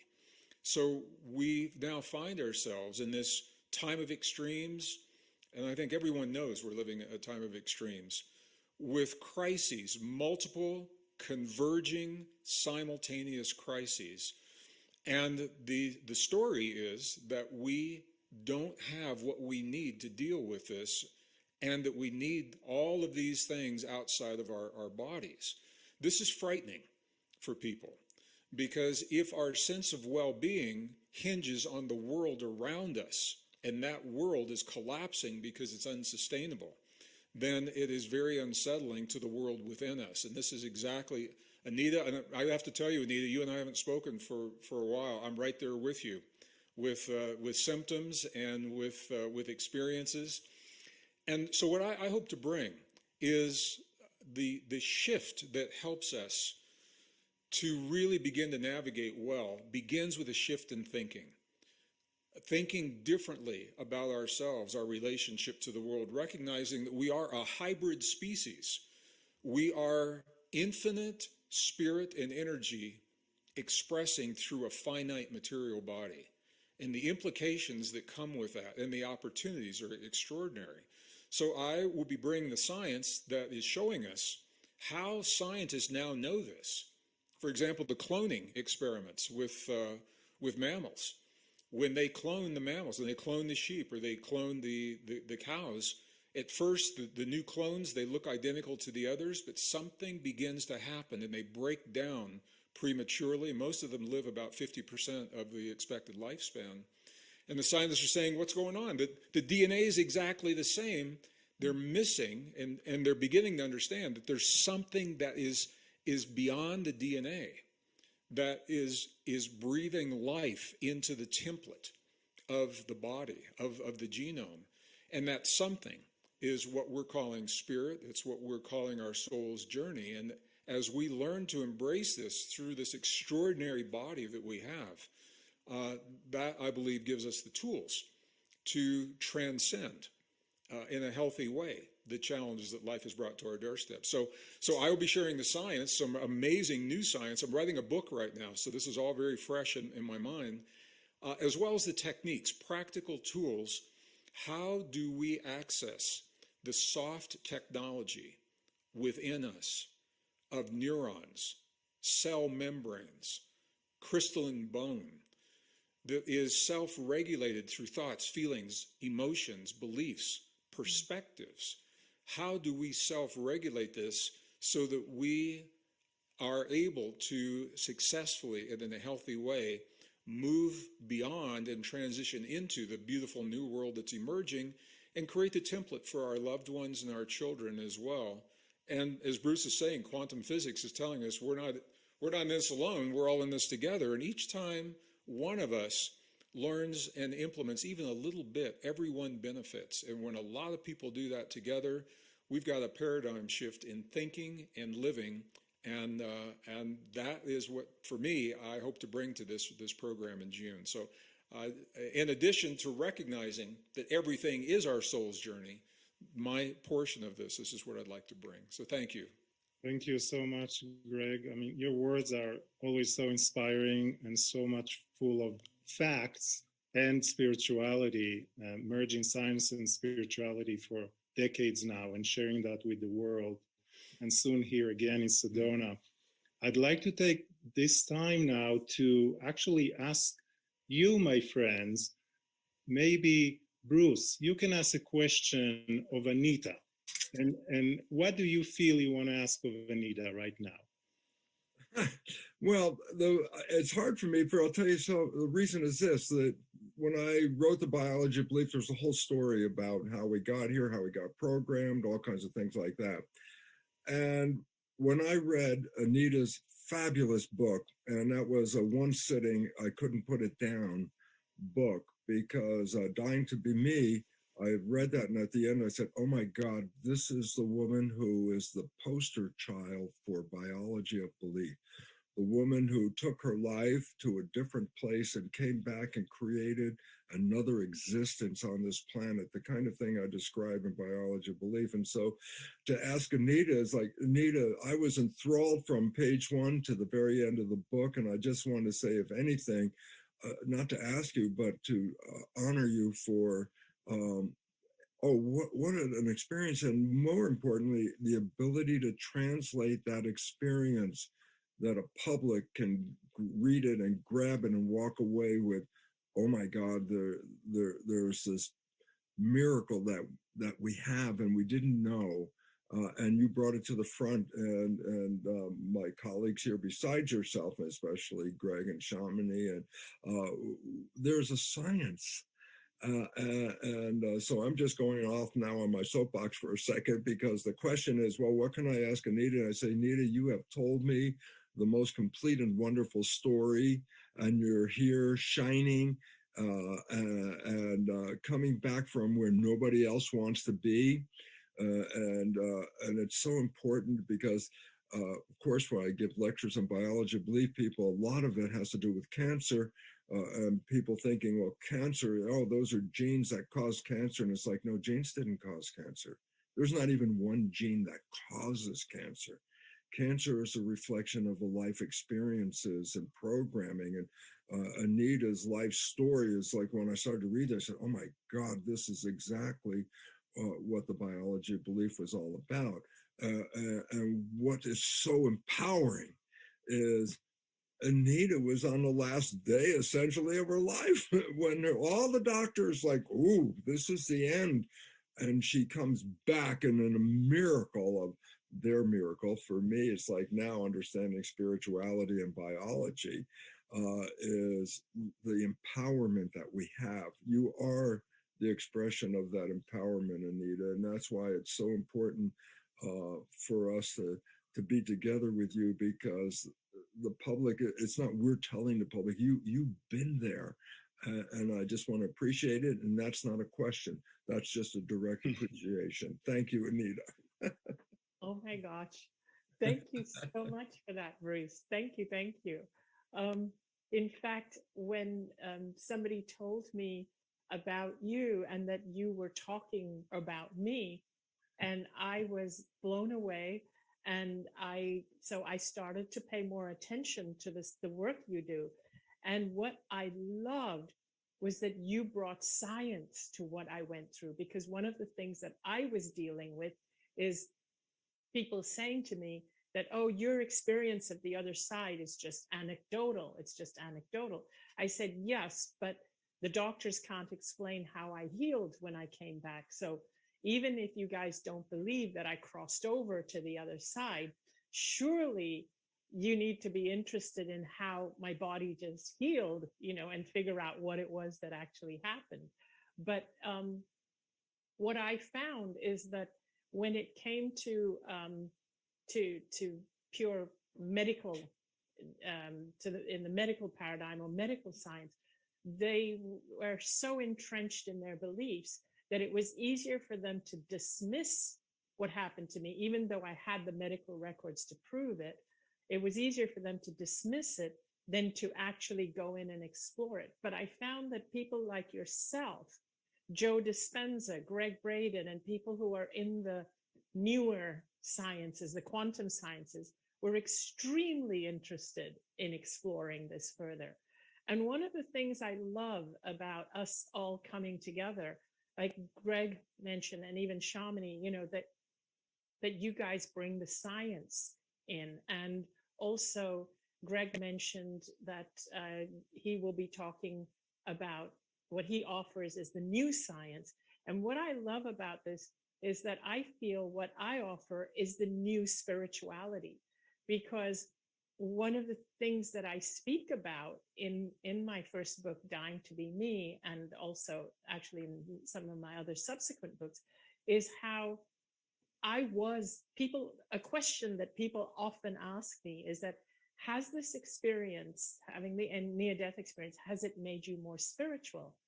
And it always surprises people when I say, no, I was spiritual before. I was always spiritual, but it's changed my view of spirituality. And I realized that the way I was taught to be spiritual, which is the way most people are taught to be spiritual, worked against me and actually contributed to me being sick. So this is why I like to bring people a new brand of spirituality. And in this new spirituality and in your new science, I find that they meet. In the old paradigm, spirituality and science are on two polar opposite ends of a spectrum, of a continuum. They're polar opposite and they never meet. They're always battling with each other. And very often there's no middle ground. But I find with the new spirituality and the new sciences, they actually merge and turn out to be one and the same. That's why I love coming together with a group like you guys.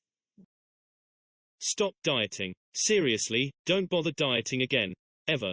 Because you don't need to. If you really want to lose a serious amount of weight for good, then do this little-known fat loss shortcut for the next 3 days. It may surprise you, but the biological difference between being lean and being overweight isn't the number of calories you eat per day, or how much of your favorite foods you are sacrificing, but the existence of what top scientists have called chemical obesogens. They have been floating inside you all along, and the older you get, the more of it you will have floating in your bloodstream. A growing number of Ivy League scientists now believe it to be the real root cause of belly fat and unwanted weight gain. What most people don't know is that eliminating them is the real secret to rapid and sustained fat loss, even if you don't exercise and regardless of your age or medical condition.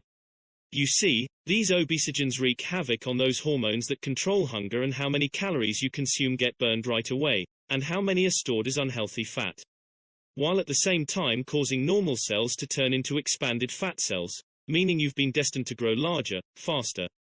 This explains why for most people exercising and dieting doesn't work long term, because neither of these methods affects these obesogens. However, a Chinese doctor and government research scientist has recently leaked an odd nighttime ritual that eliminates these obesogens. It teaches your body to start releasing belly fat once you fall asleep and obliterates stubborn fat like nothing you've ever seen before. Tap the blue Learn More button now, and watch a short, free special video that explains exactly how people who are trying this simple, nighttime routine are getting into the best shape of their lives. Listen, no matter how old you are, and how hard you've tried before, even if you've been struggling with your weight for 5, 10, or 20 years, with just one simple shortcut, you could be giving your body an incredible natural boost. Imagine never having to feel guilty about eating your favorite food or having to worry about any deadly health conditions that result from being overweight.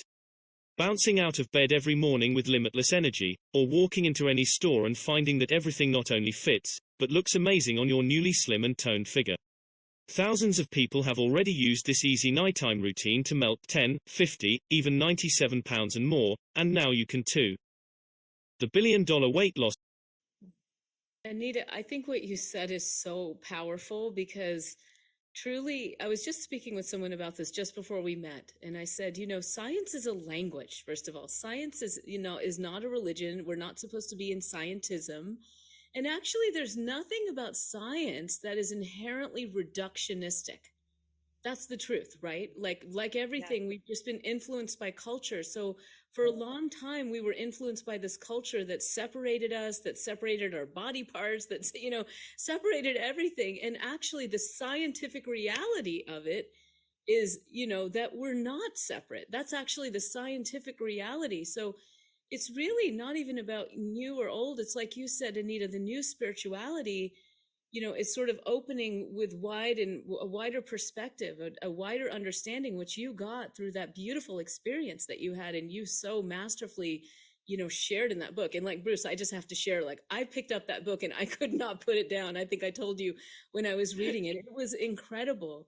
And I know, speaking for my fellow scientists here, that when we start learning about what science is actually telling us, whether or not it's out in the mainstream yet, because sadly, we should all already know some of these things, but mainstream media, let's be honest, is not sharing some of what we're actually learning from science that goes way beyond reductionism and shows us the power, coming back to what Greg was saying, that we don't have to be victims, actually. The science is actually super supportive of the fact that, we truly are our own conscious creators. Yeah.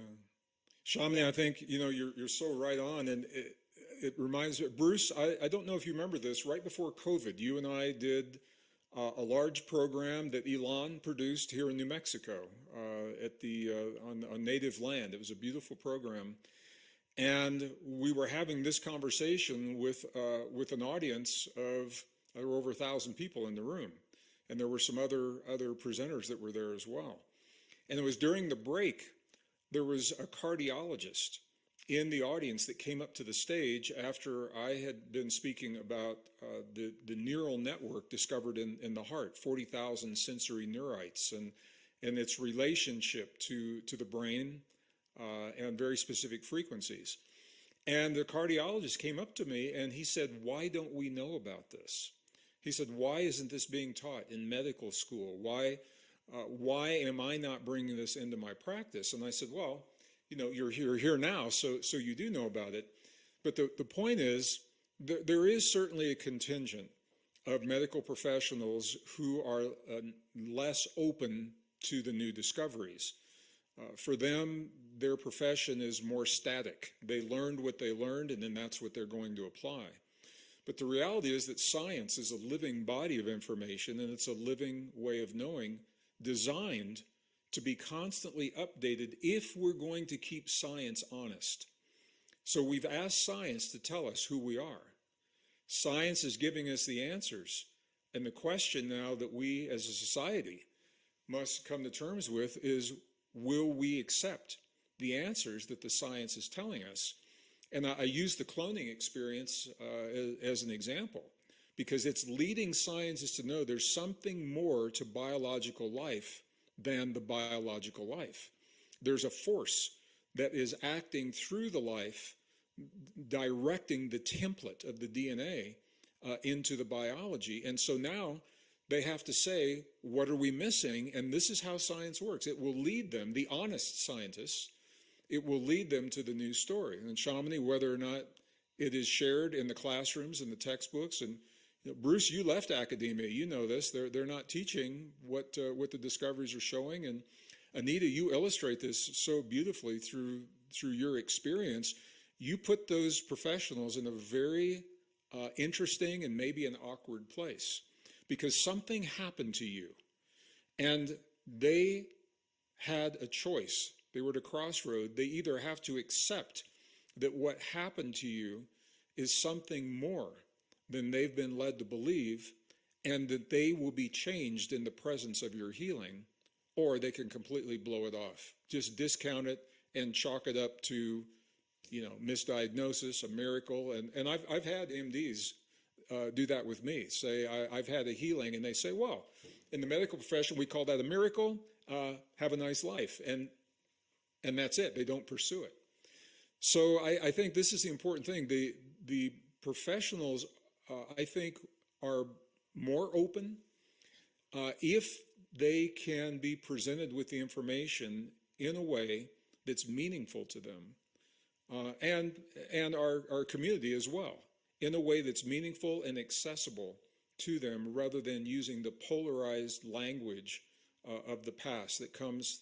Our spiritual and religious traditions carry so much baggage right now, and we see this in our audiences all the time, and that's where I said the thinking is the foundation. The first, before you can reach all of these other amazing things, the way we think about ourselves and our relationship to the cosmos, our relationship to the universe, our relationship to our bodies, our relationship to one another.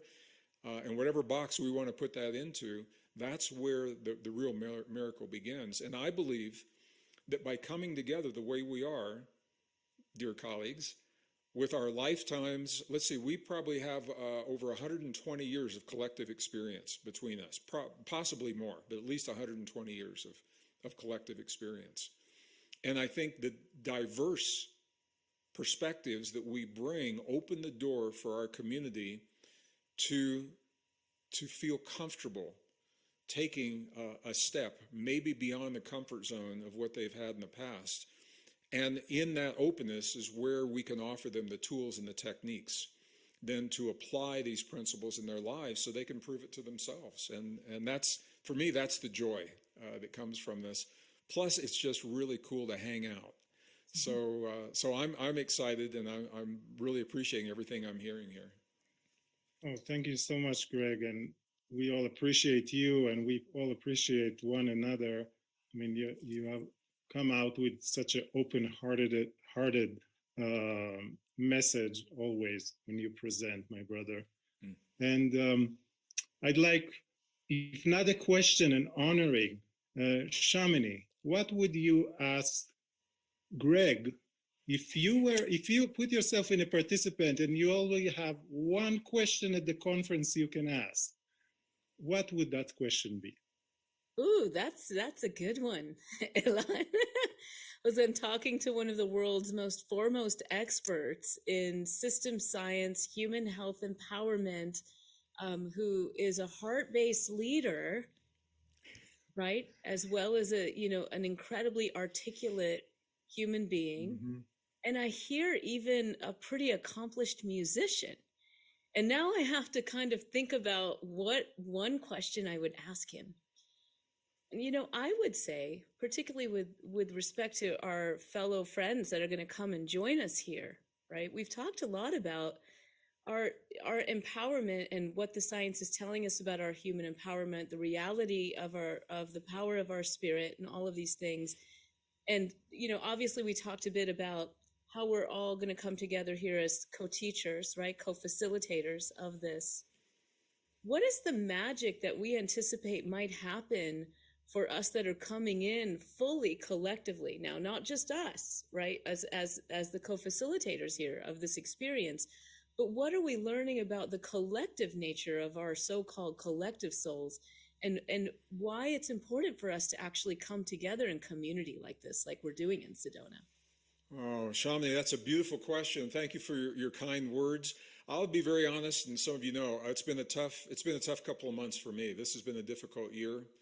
on a lot of levels for a lot of reasons. And I say that because, Shami, it's really good for me to hear what I just heard from you, and it means probably more than you even know. So thank you for that. I think one of the beautiful things that can happen from us coming together as a community, and literally when we invite our participants, we call them participants, we call them attendees, but the reality is they're family.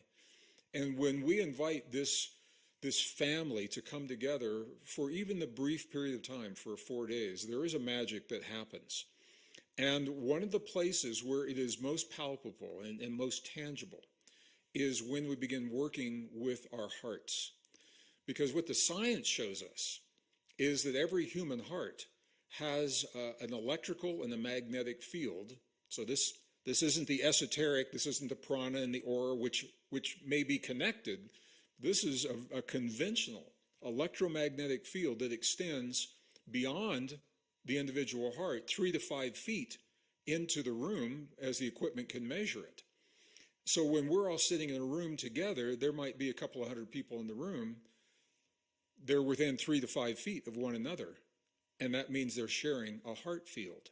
And one of the things that people notice the most, even experienced practitioners of meditation, is that when they perform their practice in a room with many people of like mind, it's different. It feels different because the heart fields, the collective heart fields come together and they amplify and allow people to break through barriers of belief in the past and to develop a greater trust in themselves so that they can carry their own inner explorations to a deeper level.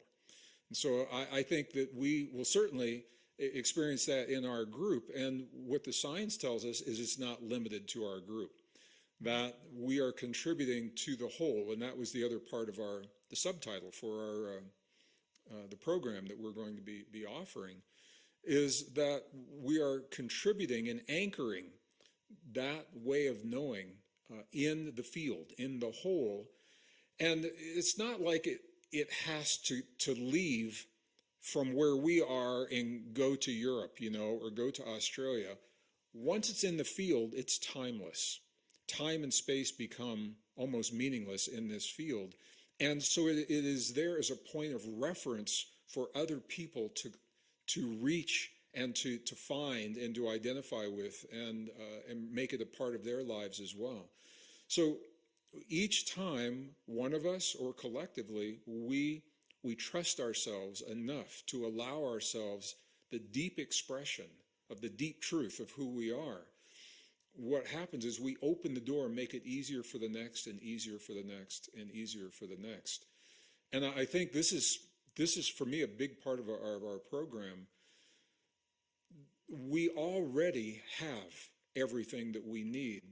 It's not about so much learning new things, it's about letting go of the beliefs and the perspectives that have kept us from the deep truth of who we are. So there's a subtle and powerful difference between reaching out to find something that we're told we don't have and recognizing that we already have it, and it's the opportunity to let go of the beliefs and the walls that stand between us and that deep truth. And a lot of that simply comes from trust. Learning to trust our own intuition, for example. And I'm going to spend a lot of time on this. How we access states of deep intuition on demand through the neural network of the human heart to know what's true for us and what's not when we're inundated, as Anita shared so eloquently. We're inundated with information coming in at us, misinformation, disinformation, disparate information from all kinds of social media and friends and family and relatives. How do you know what's true? Well, we have an answer for that, and we've always had it. And I think as people learn to trust the hotline that we have to our own deep truth, that frees us then to develop to an even deeper level this inner technology so that we can love fearlessly and that we can be there and support our friends and family and loved ones in ways that we may not be able to when we're living in that fear. So thank you, Shamini, for the question. And I think it's the power of the group coming together and sharing consciousness and literally sharing a heart field in a way that amplifies our experiences in a beautiful way. That is so beautifully said, my brother Greg. And we all know you're so eloquent and so wise. It's just drinking your truth every time when we listen to you. And I'd like to have Anita, please, if you can share with us something more. If not a question to Greg, to yourself, and with all of us here. Oh, thank you. I would love to. But first of all, I want to say that what Greg has been saying has been really speaking to my heart, because I feel that he's also experienced some things, some growth lately, the same way I have. And I didn't realize that because I haven't spoken to Greg in a while. So Greg, thank you for sharing that. And I wanted to say that also yesterday I was speaking to a woman who is a psychic intuit. She's actually a medical intuit. You know, she works with people on intuiting what's going on in their bodies. And she was telling me that a lot of people who are in this genre of work that we are in, a lot of people are experiencing a hit to their physical selves right now because of things that are happening in the world, because of of all the disparity and the conflict and everything that's going on. And I'm totally with you, Greg, about all of us being made to feel like victims. And interestingly, this was also one of the things that I have been speaking about lately is exactly that our current paradigm that we're immersed in is so strong right now that it's made it harder to penetrate the paradigm because the outer voices are so loud. And the outer voices, the external voices, are keeping us in victimhood, where we are being told things like we are not, that our body does not have the strength or the resources to take care of itself, that we don't have the strength. And we're made to feel powerless by all the loudest voices around us. So one of the things that I have been exploring is how to help people who have this higher conscious awareness that we do have a connection that is connected to the truth, the real truth, the inner truth, as opposed to falling victim to all the voices outside. But here's the issue that we face. The people who are connected to the inner truth, who have access to this inner voice and this inner truth, are the intuitive people. Intuition is a double-edged sword, because when you have strong intuition, you're able to intuit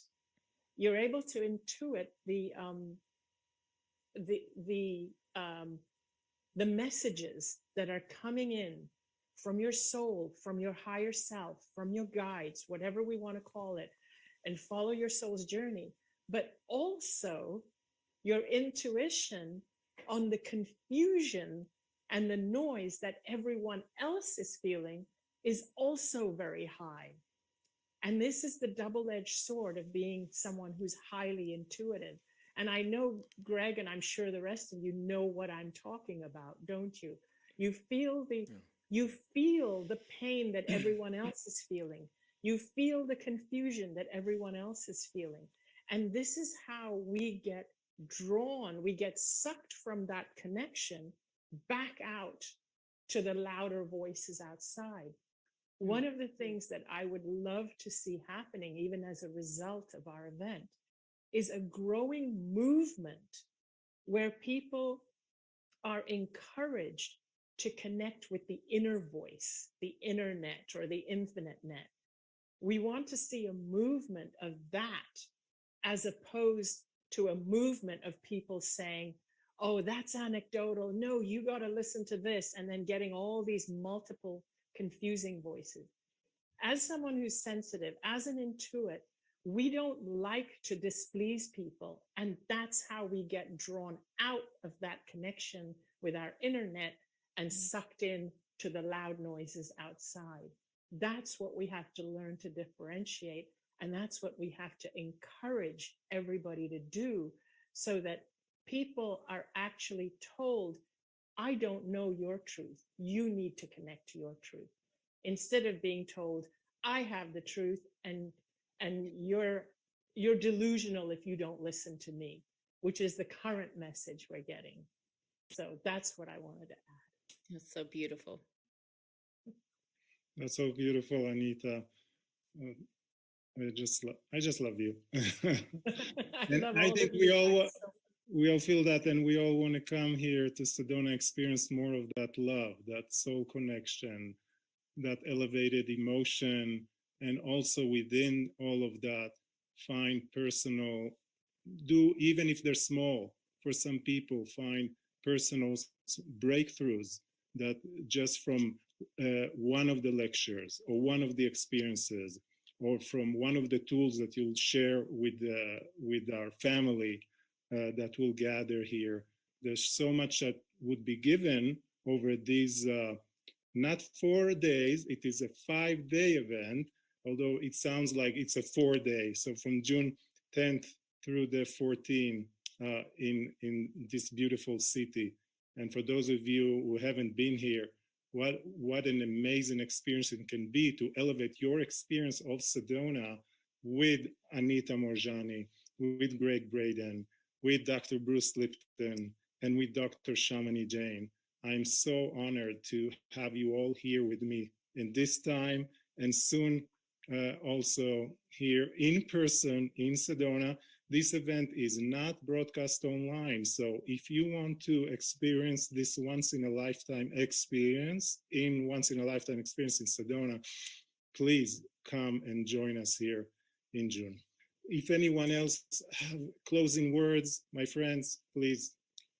I would just like to offer a truism, and that is knowledge is power. And what's really important about the program that Ilan has put together here in Sedona is its knowledge of self, which is self-empowerment. So the information that is available is actually information that will help us go into the future, not by chance or accident, but by intention and desire to create that future. The knowledge is so critical because we have been misinformed and have some misperceptions, as Greg mentioned, that we are operating from that take away our power. And therefore, look, knowledge is power. A lack of knowledge is a lack of power. And a misperception is a lack of knowledge. So there's this great opportunity for all of us presenters to bring you into a basis of new knowledge, a renaissance that is happening in science that is taking us from an old belief of victimization into a new world of master creation.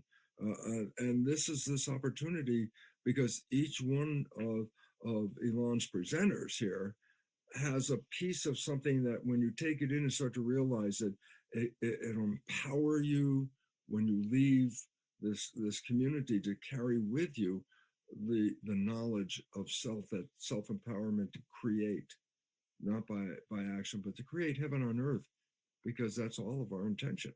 And Ilan is offering us all a collective opportunity to share in wisdom. And I wanted to thank Ilan and just also mention I've worked with Ilan before, and all of us have. And one of the wonderful things is he puts on a great program for the audience, the participants that are there, creating an environment that really is healthy, happy, fun-loving, supportive, and we enjoy being there. So I hope you get a chance to come and share the joy with us all.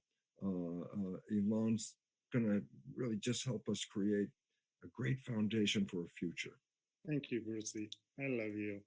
And Bruce, And- I love it when you talk that way.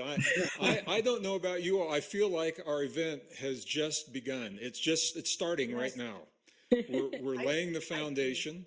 And Bruce, knowledge is power. And I always think back to the words of Buckminster Fuller when he talked about change in the world. He said, you'll never change the world by fighting against the things you don't like. He says, if you want to bring change, find a new model that makes the old model obsolete, and people will follow the new model.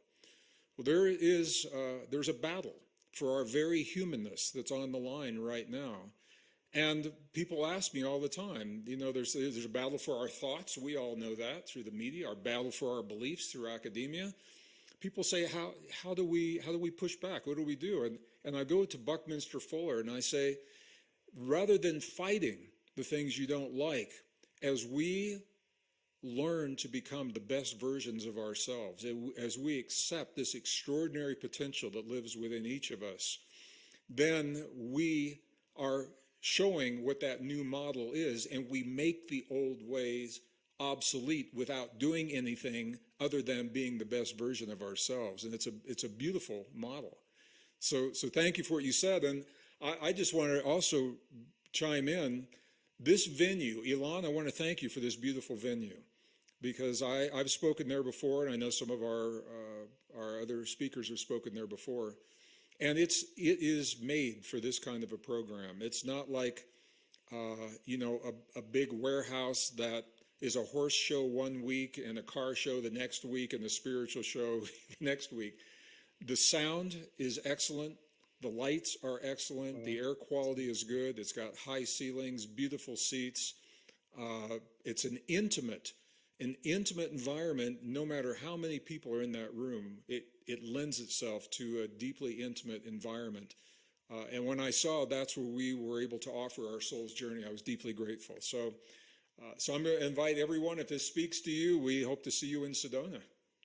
And talking about Sedona again and how to find us, you can find about the event on each of our beloved speakers' websites and social media, and of course on my website at shalohaproductions.com.